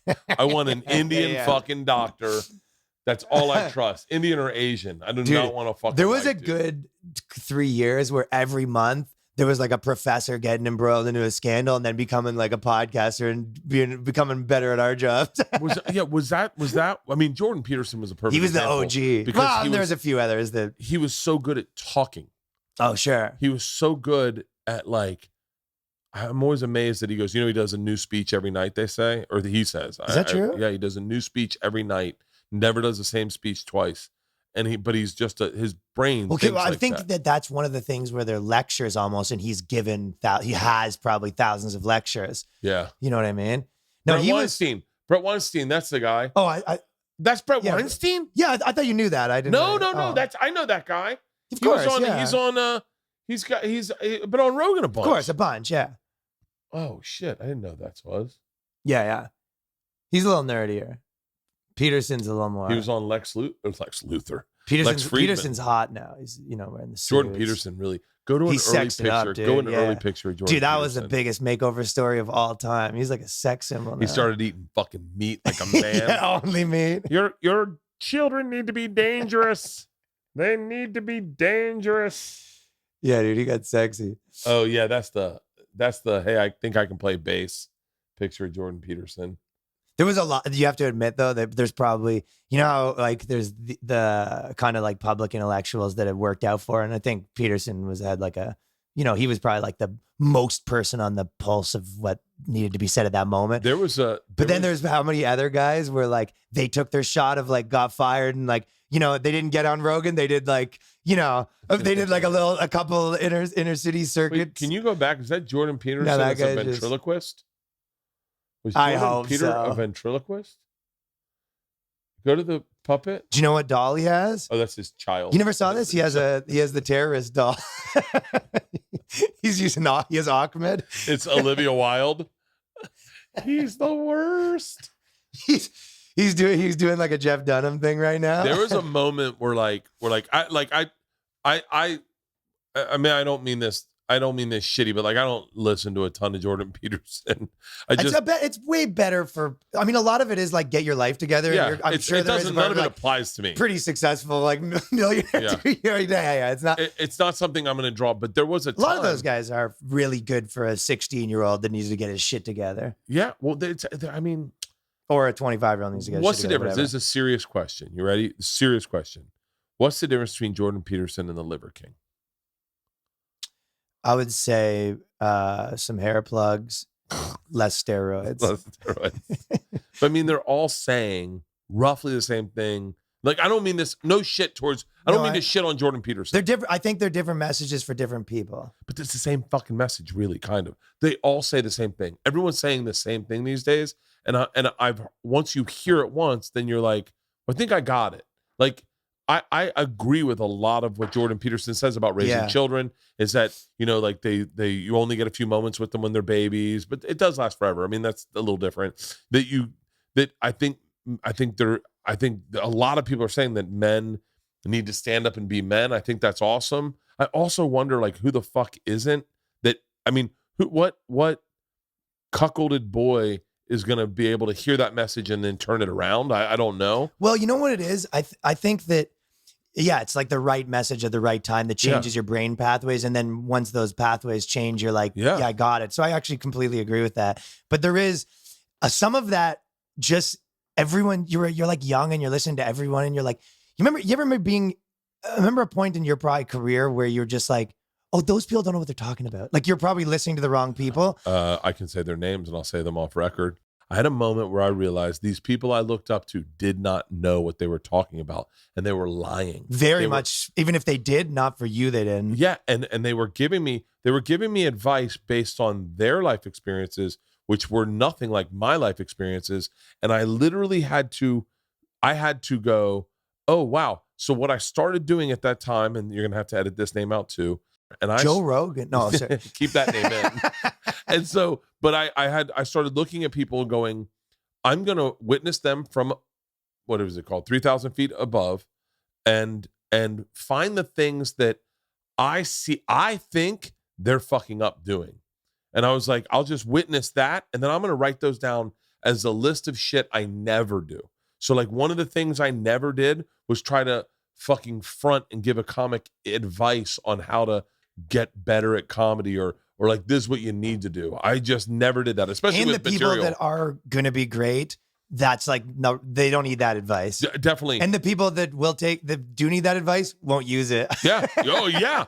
Yeah. And I remember people telling me about, like, they were like, that's everything. They were like, I could name 1,000 fucking names of people that gave me advice that were serving themselves, where they were like, hey, can you stop doing this because I don't know how to do that, and you're making me look bad. I hate that's one of my least favorite, but it very much is like it's bothering them that this is happening. Oh, I'll say another name. By the way, these are all my friends. Everyone I named are my friends. Everyone's advice is just how to be them. Yeah, always, right? Edit this name out. Love the guy to death. Love him to fucking death. His advice has always been so fucking asininely self-centered that I've always been like, you hear them and then you go, all right, now I got to run that through the algorithm of what they're trying to say. Well, is that advice also requires you to like subscribe to a worldview that you don't. Yes. I'll tell you, the only person, and you can keep his name in, the only person whose advice has ever like really, the two people is advice that really meant something to me are Tom and Joe.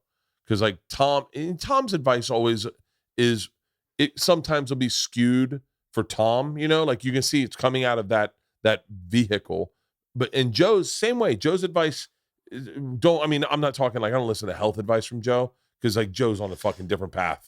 Like I'm not, but like when it comes to comedy and career, their advice has been pretty fucking spot on, selfless advice. And those are the only two, like, I'll listen. Like, I like, if a comic gives me like advice on joke, like Louis told me he liked to joke, and I was like, well, that joke's in my act for the rest of my life. Because then you're like, yeah, fuck yeah.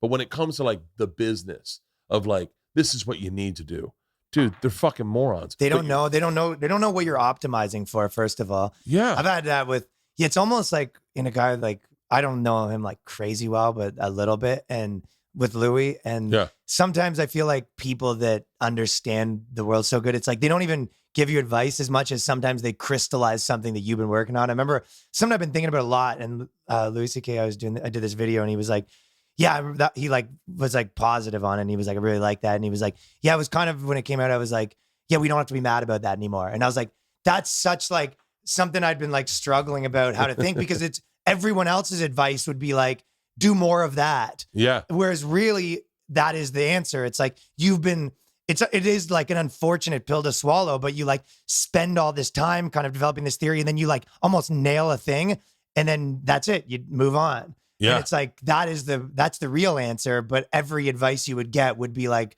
that's you now. You're like always, you know what I mean? Dude, do you know how many people told me, I mean, in all honesty, do you know how many people told me once the Machine story went viral? But that's a different thing than like a point.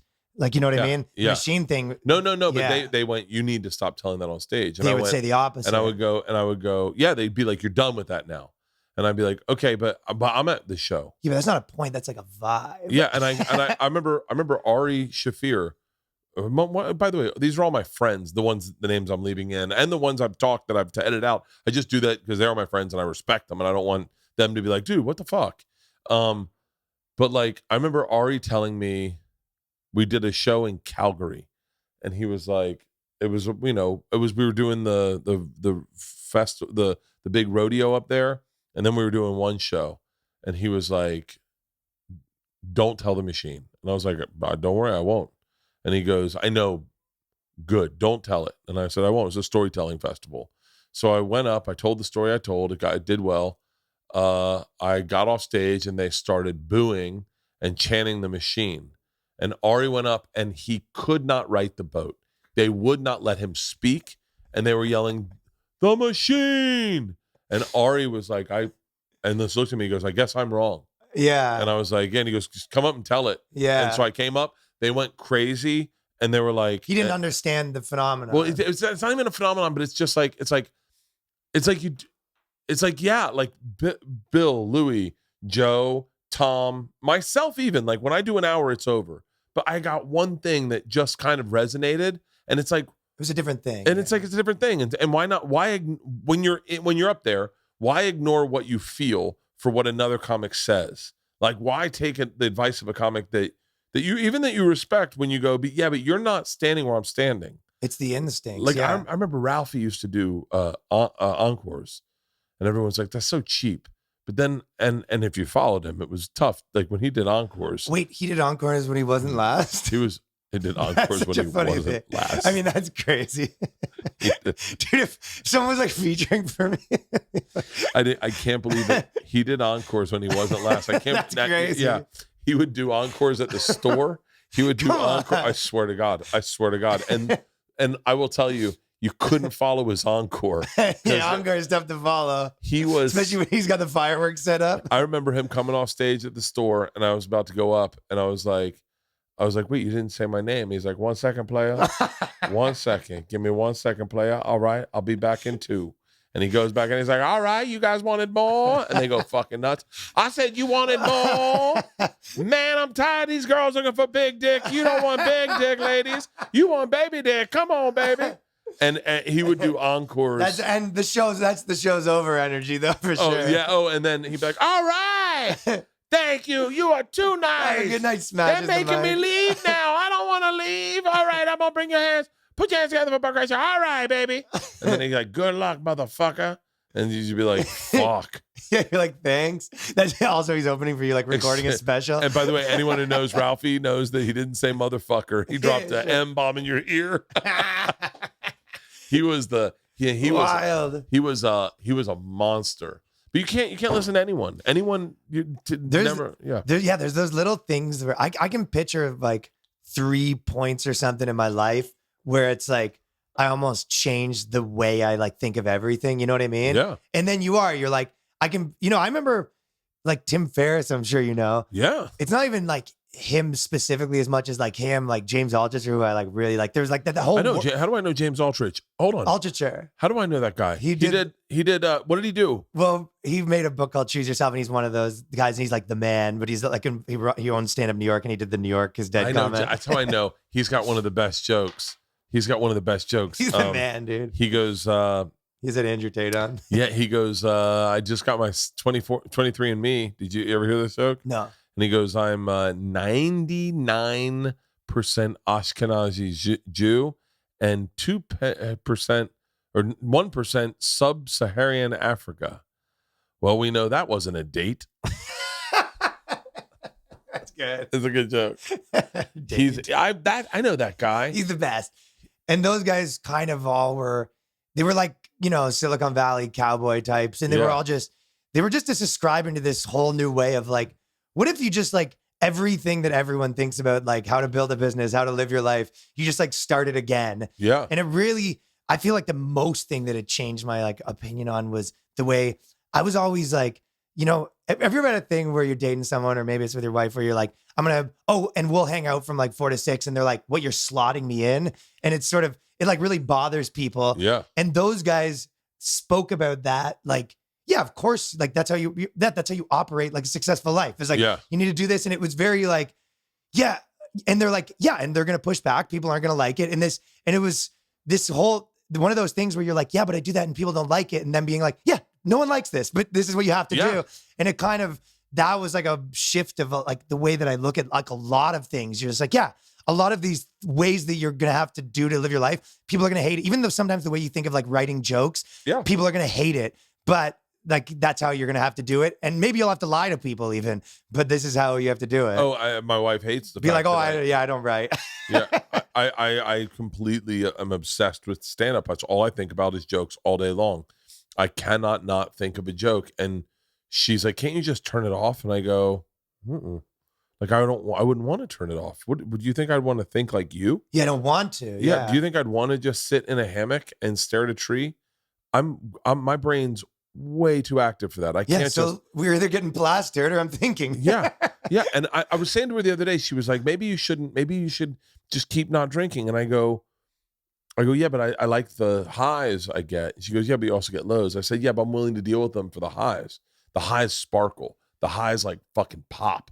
When there's no better feeling than the sun setting, lighting a cigar, fucking opening up the fire, turning on the fire and sitting out back there and having a drink and feeling it hit you. And then going like, I got to make a video, man. I should do a promo video for fucking the European tour. I got this, get jazzed up. Yeah. Get jazzed. My favorite thing ever is, and I don't get there anymore like I used to, but getting drunk, legit drunk on an airplane, listening to music and imagining the music video as you listen to the music. I used to love that more than anything. Getting so lost in songs where you go, this is the best song I've ever fucking heard. The Doors. One morning, looking at some girl the other day and be like, she doesn't even know what I'm experiencing right now. Dude, that stupid bitch doesn't even. The Doors had. I come home one night. I forget. I must have been in a different country. And it's the Doors, Soft Parade. Is that the one? Is that Soft Parade? Is the song, right? It is the album. It's not the song. I think it was a Soft Parade. Dude, I have a few of these where into unconsciousness, I wanna have a little kiss. Is that the song? Oh, hold on. I think I'll ever make anything as good as the worst Doors song. Sure. You ever think that way? I think that way a lot. You think that? I think the music's just sexier and more polished, but I get that energetic about a few different things. But I know exactly what you're talking about. Where like, you know what I've done that with before is leaving like the Comedy Cellar lately, and maybe not lately, but like just like late night, have 6 drinks, and then walk home from the Comedy Cellar and listen to something and just be like, that's pretty cool. It's pretty cool. Dude. Like just looking at New York stuff and be like, New York City. Like I get just hyped up. Yes, and there's no city like New York City where you get to go like. Can I tell you the one thing I always think that every time I walk through New York City, I would look at buildings and go, they made that before computers. Like, I would think that so much that and I've said that so often. Like when we were in Italy with my daughters, I kept going, he made that before computers. Like they're like, your kids are like, yeah, they made me before computers. Yeah, not that crazy. Yeah. Can you believe like you find some buildings that are just fucking 100 years old, 200 years old in Europe, and they're just perfect lines, and you go, how? Yeah, just a pencil and paper. I don't even know if they had paper. They didn't have good paper like we have. They didn't have quadrille paper. You know what? That might be one of the biases, is because all the ones that they did bad are down and replaced. So it's like, maybe you're like, and they were like shooting 70%, but like the 30% got taken down and you're only left with the ones that they nailed it. They might have had like, you should have seen. It's like, the house beside it, like just fucking shrunk. Like, that is the guy who goes, when I was a kid, we didn't wear seatbelts. Louis, I remember Louis going, there was also a lot of dead kids. They're not here to hear your shitty joke go, oh, I was paralyzed. Yeah. That's so fucking funny. Yeah, there are tons. That's funny that my take is a bias or whatever. I only look at the ones and go, oh, wow. They did this so brilliantly back then. And then there's tons that just fell. Next door neighbor drowned in clay. Did you ever read the book, The Fountainhead? No, but I know. I think I read Atlas Shrugged, but not. I never read Atlas Shrugged. Yeah. Did you ever read the Dharma Bombs? No. Do you like the Fountainhead though? I have. That's never like read. OG libertarian text. Is it? Is that what it is? Yeah, I've never read it. That's a perfect one that like all the. I know a lot of like Indian people that was like their guy. Like Ayn Rand was like. Really? Yeah. I feel like that was a much bigger like influence in like the Eastern world than the Western world. I got to read that book. Other than that's more of like a college campus. Like it's topic like, here, where I feel like there it was a little more of that was their Ron Paul or whatever. What was industrial? She's all about industrialism, right? She's an objectivist. I'm sorry. Yeah. What's objectivism? So I'm sure there's people that would correct me. No. Speak confidently about it. Yeah. Yo, this is what it is. Not one thing less, from my understanding. It's essentially the idea that. I guess it's kind of like, to some degree capitalism, but basically they'll say you're like, oh, you're being selfish by doing this. Yeah. I think her take is the idea that that's like how society comes to the best conclusions when everyone operates in their own self-interest. I'm an objectivist. Yeah. It's pretty good. It's a good sale, right? I'm an objectivist. Yeah. That's what my daughter was trying to say to me the other night at dinner. She said you're an objectivist? She was explaining that to me and I was like, I didn't understand it. I had said, let's, this is really nice. We were in a really nice French restaurant. And I was like, this is great. And I just want you to know that like everything we have right now is based on, you're welcome. I give a lot to this family to make sure that we can all be comfortable. And Georgia was like, no. And I was like, what? And she goes, let's never conflate the fact that you're doing this for you. You're not doing irrelevant. This for me. She goes, I'm a byproduct. Yeah. And I was like, wait, what? She was like, as Ayn Rand would say, me moving in my self-interest helped you out. Yeah. So you're welcome. I'm an objectivist.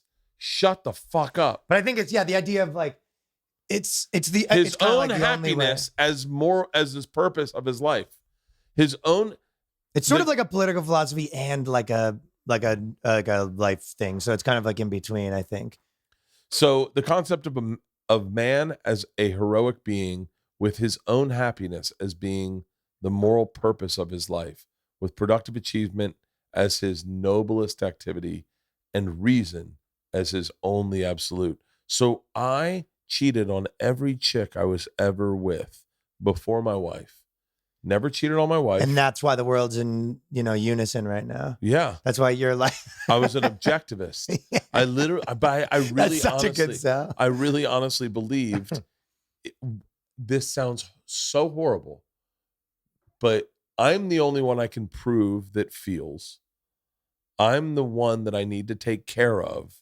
So I know what I want. What I want is to fall in love and have a great family. And you might have known this was temporary anyway.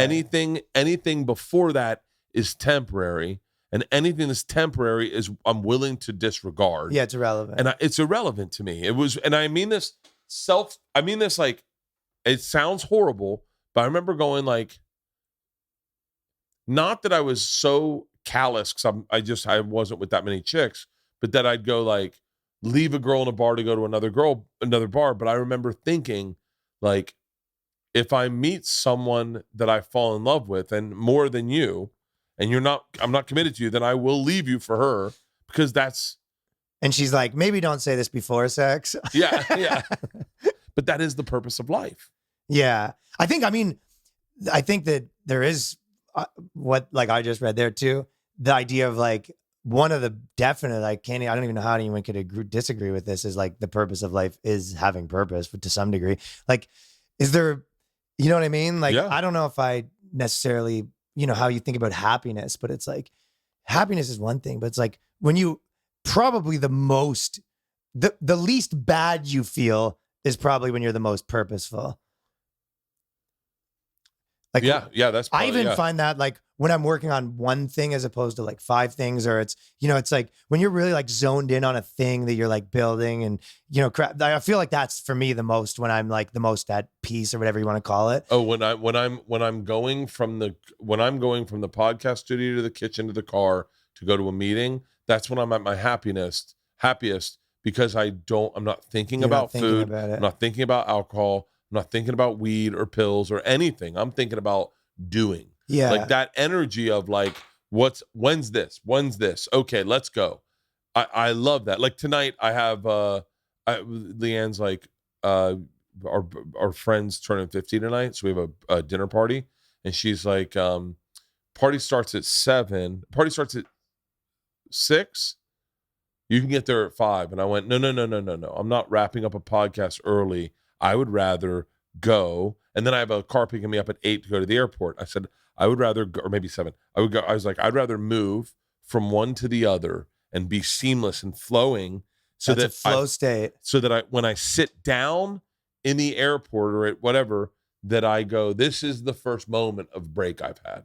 As opposed to having like 15 in between. Yeah. Like I'd rather line up my day top to bottom. Ari's in town today. Oh, really? Yeah, he's in town. He texted me last night and he was like, hey, maybe do you want to have a cigar or hang out, go for a hike with me?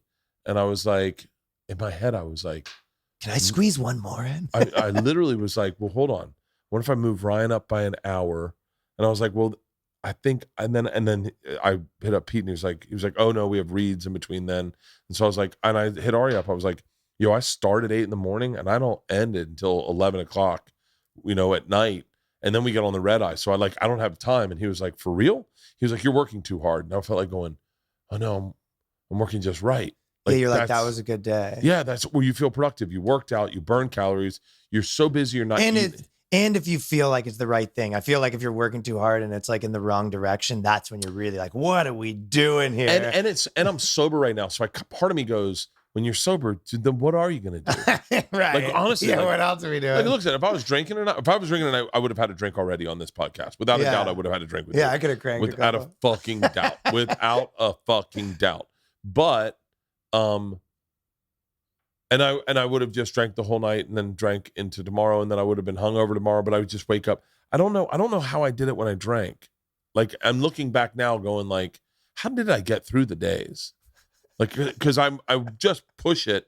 When I'm sober, I'm like, line it up, fucking crack it up. I had a day the other day that started at 5 a.m. and I was like, but I love that energy. I might have to read this book. Yeah, that's, there is always something that I always think about, because like a lot of people I know are into like stoicism stuff. What's stoicism?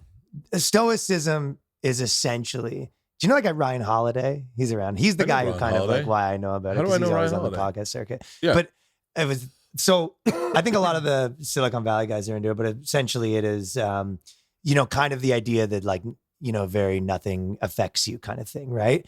And I think there is probably like super a lot of benefits to stoicism. But the funny part about stoicism, which I'm saying, it's like I've always said all of my friends that are into stoicism are the people that never needed it. Like, you know what I mean? Like it's always my friends that aren't emotionally unstable. Like, yeah, chicks didn't really affect them that much. They're able to like withstand highs and lows. I mean, I'm probably might be like that a little bit, right? So then they're all like into stoicism. It's like, it's always the people who get the medicine. They're the ones that never needed it in the first place. You know? I'm not a stoic. No. Pete, you met Peter? Peter is Pete stoic? Peter, I think you're a stoic. The endurance of pain or hardship without the display of feeling and without complaint. Basically, like if you had a family member die, you'd be like, yeah, why would I be sad? People die. That's kind of what it is. Yeah. Peter's had Peter's had a lot of loss in his life.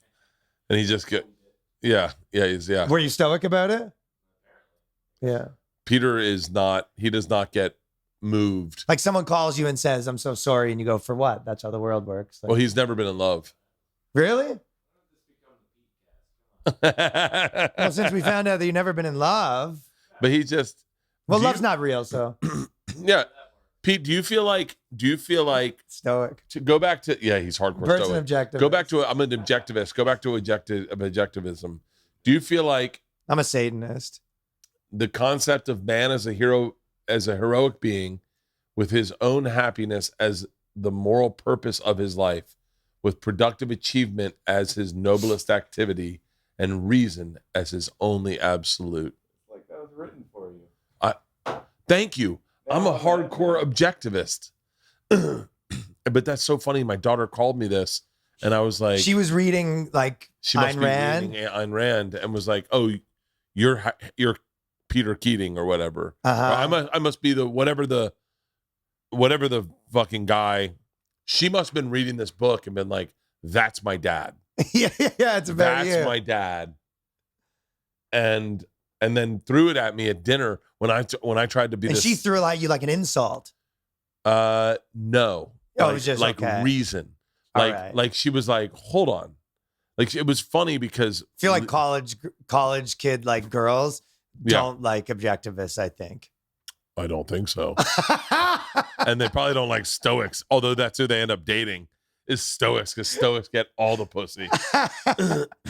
She was like, I was saying to the effect of like, this really, and then she was saying, Dad, when you do an arena, you're not doing that for us. I was like, yeah, I am. She was like, oh no, you're doing that for you. Like all this is about you. Like, you didn't do a movie. You didn't move to Serbia for 4 months. Okay, can I be your lawyer in this corner? Please. If I was like on, even if you want to call it sophistry, but if I was on your side, I'd be like, I mean, there's a big package going on here. Because if I was not doing any of this for you, I would be, like living a bachelor life and fucking supermodels. Like, you know what I mean? I got to do something. Like, yeah. You'd be no, if I wasn't doing it for you, but then I guess you'd still be doing the same thing. But you go, I could literally cash this thing out, just do my podcast and be like my life could be a lot different. So I know dads who don't work. Dads who don't work and they're just like, yeah, I'm waiting for the. Well, it's all related because you're probably more focused because you have like the structure of a family in some way, So, I'm definitely more focused because I have Leanne. Like I'm more dialed in, but it is kind of insane that I started realizing it. And it made me appreciate things a little bit more because I was like, go ahead. Yeah, you can say, I'm just still pitching you. No, please. You go, okay, I didn't, I maybe didn't make the money for you, but like when I spent it, that was pretty objectively for you. Yeah. You go, all that, yeah, okay. But the trip, the fact that I had to make some money somehow to pay for college. That's like exactly. It's like, you could say that about anything. It's like, well, why does anyone do anything? You could say that when people do charity too. You could be like, well, that makes you feel good to do it. It's like the girl, so what, you buy your girlfriend a handbag and she goes, well, you liked buying me that. I go, no. That's not how we're, that's not how this is shaking down. That is the weird thing. Because like Segura only gives presents because he likes. But you like giving me head, so. Yeah. I guess blowjob's the only time you're not an objectivist because you're like, this is not for me. Like I go down on my wife and I love it. And that is with my thing. I like it. Well, there you go. So like, I don't really do anything. So anything, yeah. I don't do anything for anyone else. Like I claim. But I mean, you want to, that's the whole, I think the whole probably thing is that you want to set up your life, especially, you know, moving into your 30s, that you kind of have a life where you go, yeah, I've weeded out the things that I like hate doing and feel like this has no point. Yeah. So you're like, yeah, you go, they're like, oh, you do all the things for you. You go, yeah, because I designed my life properly in a way that it helps me and the ones around me. The real Stoics the real objectivists are feminists. Well, I would say the old school ones, but the new school ones, the idea is more that you need to, even though this doesn't make sense for you, you should be like, you know, helping this other person or whatever, even though it would not help you. Yeah, So I think, the new school ones. I think that they would be like, those would be kind of almost the opposite. I would argue today I did something that I put it on Instagram, but I got stuck like, why in would the stepping thought. down from like a role or something to give it to someone else, why would that help you? And you go, well, Hold on. That's the good point. So they don't step down quietly. oh, it helps you because you make a big hoofla. They're only doing it to help themselves. Like Charlotte Johansson, right? Yeah. She had the role of a transgendered woman, Okay. right? Scarlett Johansson played a transgender woman, but she was actually not trans. She's definitely And not. she stepped down and said, "Let real trans persons just say that." No, she didn't step down. I mean, she Okay. did step down, but she reluctantly stepped down. But she got stepped down. But what? So what was the LGBTQ community? LBGT, I guess the Q's weren't in. She this. quits roles because she didn't want to, you know, you could be a part of the heat. She was going to play a transgendered character. So here's the crazy part about that, and maybe it's a little in the weeds, right? So she should only get in trouble. It's called rub and tug. What? Making your statement for politics where you go, listen, I've been thinking about it, and you know, what was the story? What was the story of rub and tug? What does it say? Tex Grill. Johansson, one of Hollywood's biggest stars, had agreed to take a role in Rub and Tug as Dante, a real-life American crime kingpin who used his massage parlor as a front for prostitution in the 70s and 80s. Gil was born a woman, but identified as a man. Okay, so you definitely need... So they wanted... Hold on. This is where it gets a little confusing, and I apologize if I'm legit offending anybody. I'm just doing the math on this. So you actually need you need a dick to be tugged. No. To play Dante, to play Tex, you need to be born a woman, but identify as a man. So if you hire, they wanted an actual transgendered man. No. Yes. Man. They wanted an actual transgendered man to play this role. Yeah. Oh. God damn it. This is so confusing. As opposed to just a girl. So then what would be the objective thing to do? If you're Scarlett Johansson and you're an objectivist. When you see, I think probably depends how far back you go. I think if you were paying attention to this stuff, you might be like, hey, we're doing this LGBT thing. You go, don't touch that with a 10-foot pole. It's going to be fucking like, it's going to be everyone yelling at you. It's like, there's not worth it. You know what I mean? Don't get involved with those projects. You can only do it wrong. These projects have kind of shut down. I mean, stay away from that. Stay away from anything like that. I mean, if you're if you're a legit actor and you can act, just be a superhero. Like what the superheroes? Fuck you Jared doing? Leto won an Oscar for Dallas Buyers Club. Yeah, but that was like he played a gay. He was playing a gay guy, right? No, he played the buzzer. Transgender. At the buzzer. He played a transgender female. Hold on, he played a transgendered female. No, it was wasn't that sort of on the fence? No, you're right, he was. But also, Bert's right. It was pretty on the buzzer. Yeah, Matthew McConaughey played a gay dude in that. Yeah, right. No, Matthew McConaughey was the guy selling the drugs. But he had AIDS. In the was he the? That's Jared did he Leto? have the? Yeah, He you're looked right. great. Yeah, he looked okay too. He did a pretty good job. He looks like a hot Latino woman. But yeah, I think that if you're removing your self-interest, I know what you're saying. The original point you're making is she's doing that for the self-interest of herself. But it's self-preservation at that point. Yeah. I mean, it gets so self-preservation. Yeah. I forgot we were arguing the whole thing with objectivism.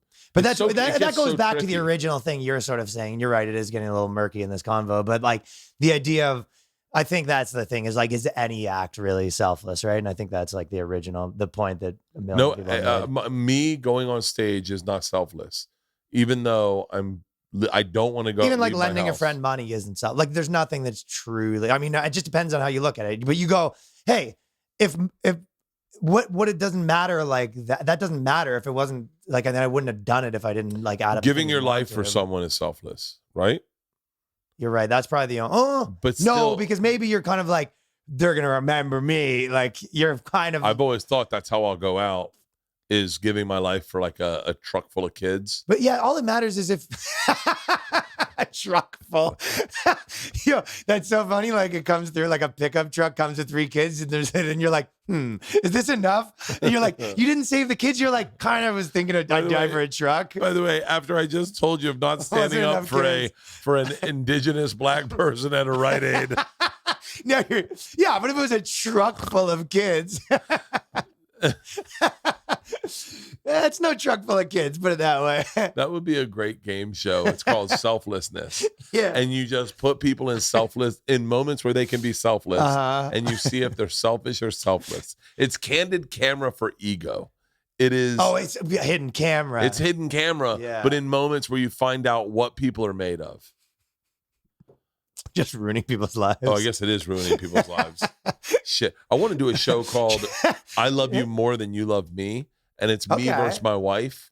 And it's just finding out, you think it's a game show, but what would be the things? I don't know. I haven't figured that out, but I think it would be a great show if you could get. Like who has to cancel? Who has to cancel their event, for example. Like, I love you more than you love me. Like, I think my wife always goes, I love you way more. You have no idea what I do for you. But I go, no, I actually love you more. Like, I want to have sex more. And she goes, that's not what love is. And I go, but you don't want to have sex as much as I do. So I love you more. And so I want to quantify it, if that makes sense. Yeah, and have like a scoreboard. Every time she doesn't want to have sex, you go, oh, interesting. Pop one up. Can I tell you the best? Manzi, do you remember the show we came up with in the car called What Number Can You Fuck? Is that low? So you ready for this? You ready for this? Yeah, let's go. Okay. Let's go. Ryan, you're our first contestant. Okay. I go, and now we take you into Man's Chinese Theater. Right? Okay. So I think it's called TLC Chinese Theater now, but I've been there. I just filmed there recently. It's a huge theater filled with women, all with women. Ladies, I would like you to meet Ryan Long. Ryan is a comedian from New York. He was born in Toronto. He has a new special that's on YouTube. You can listen to his podcast. Real quick, Ryan, tell them something about yourself. And so you tell them. Are they all Chinese ladies? No, I'm asking that off the record. No, they're not. No, it is a swath of America. Okay? A lot of different people. And so, yeah, all different ethnicities, sizes, you name it. So. Okay, ladies, I'm going to want those 2 fat ones. You're going to be. No. Don't even worry about that. Don't even worry about that. I was just going to tell them something. Nope, I was Rod Stewart stuff. Tell them something about yourself. Okay, ladies and gentlemen, nice to meet you guys. Can't wait to, later on see what happens for which one of you guys is going to end up with me sucking the horn. Comedian, actually filmed at this exact building, so it's not my first time here. I'm looking forward to see what you guys have to offer me and look forward to making my pick. Awesome. Well, first, ladies, you all have a little iPad next to you with the numbers 1 through 10. I would like you, based on what you saw, what you see. Well, this one actually is an iPad. Just we're not kicking real quick, score Ryan on a score of 1 to 10. And so then you go, and then they go, all right, Ryan, collectively, we've averaged all the numbers in. All right. You are a 7. Okay. Now, ladies, what you don't know is Ryan has scored all of you. So take a look at your iPad now, and that is your number. And you go, all right, can everyone 1 through 6 please stand up and leave the room? Ryan, now we've got a bunch of 7, 8s, 9s, and 10s. We're gonna wipe out the 8s and the 9s and give you a 10s and 7s. Okay. And so you're a 7. You deserve a 7. Yeah. But you can upgrade for a 10. How do I upgrade? How do you upgrade? We take you guys out on. So then should be like the 1 10 or the 2 7s. No, all the 7s that thought you were a 10 go to the fucking top of the list. Of course. Right? Yeah, so anyone who scored you higher, anyone who scored you lower, they're out. Right? Yeah. So if there's a 7 in there that was like, oh, I thought he was a fucking 6, all they're out. And you just whittle it, and then you go, all right, all the 10s that thought he was a 10. And then and then you pull them all apart, and then you get down to like fucking 6 women. And you're like, all right, Ryan, you don't know what you scored them as. They don't know what they scored. I do know what I scored them as. Oh, yeah, yeah, you probably do. Yeah. And so then you go, all right, you can go to Subway and have a footlong sandwich on us with any of your 10s, or we'll send you to Mallorca with any of your 7s. Who are you picking to go with? And then you get to look at the women and size them up and be like, ooh. Who's DTF? And then the whole point is, do you try to go with your outkicked coverage, the 10s that you may lose to another guy? If they're objectivists, they're definitely going to sleep with someone else if they want. And also, there is a factor. This is a game show thing. You know what I mean? Yeah. You're right. I think that if you depends on your goals. If you came to this for like exposure or whatever, you know, you got to try to take your shot with the 10. Yeah. If you're like, would like to smash today, for sure, you're going for the 7. Yeah. That's a big treat for her. And then they bring on your best friend, and you go, all right, pig hunter, we've got a bunch of 3s that Ryan picked for you. Which one are you going with? You're going with him. You're his best friend. You're the pig hunter. Yeah, that's the trick. It's the pig hunter. Yeah, you come out. The wingman of the millennium. I did a show. I love the idea of the... I'll tell you one of the best shows that never happened, okay? This is a pitch you had? No, as a pilot I shot. A pilot I shot, and it got fucked up. It got fucked up because whatever. It got fucked up for many reasons. So the pilot, Louis Anderson, and I came up with the concept. Love it already. You and Louis Anderson? So we went into a room, and we had a soft pitch of what the show was going to be. And then in the room, Louis and I changed it. We went, hold on. This is the pitch. One guy goes out with 24 girls in 24 hours. That was the original show. An hour a day. So he's got to pull an all-nighter and go out. Every hour it switches, and he's got to go out with a new girl. I was the host, and halfway through the pitch, Louis and I were like, what if, as the host, I was his wingman? Meaning, he goes out to a restaurant, and I'm the waiter. He goes to surf lessons. I'm the surf instructor. You're always trying to hook him up. And I just make this guy look amazing, and we get girls way out of his league, but I just make him look amazing. Like during the I was a waiter at Saddle Ranch, and I came up and I was a little offensive, and he shut me down.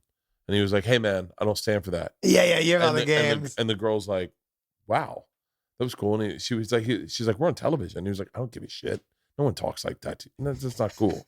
And then I ended up choking, and he gave me the Heimlich maneuver. And he was like, he looked like a fucking hero. And it's called The Wingman? It's called The Wingman. And it was such a great pilot that never went anywhere. Oh, that's great. It was great. And you must be sitting on all these weird little pilots. I have done so many pilots. The best pilot I ever did was with Segura. Segura executive produced it.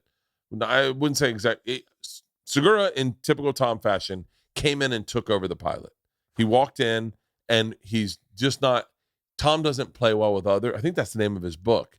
He does not play well with others. So you either do what he does or you don't do anything. And if you don't, like, he does his thing. So he came in as my assistant writer. I was the lead of the show.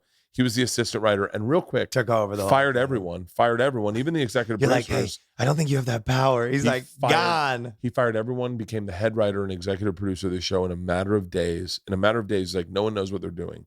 I'm going to fix this. And it was called Drunk Bus. And we would pick people up at a bar. We'd get a group. We'd give them a breathalyzer. Whatever they blew into the breathalyzer, we'd take that and add 2 zeros to it. So if they blew like a 0.4, We'd give them $400. That was their bank going into it. And then, so they already won $400 for not drinking and driving. And then we would play games with them. It was called Buzzed. I don't know if you can find this anywhere. Oh,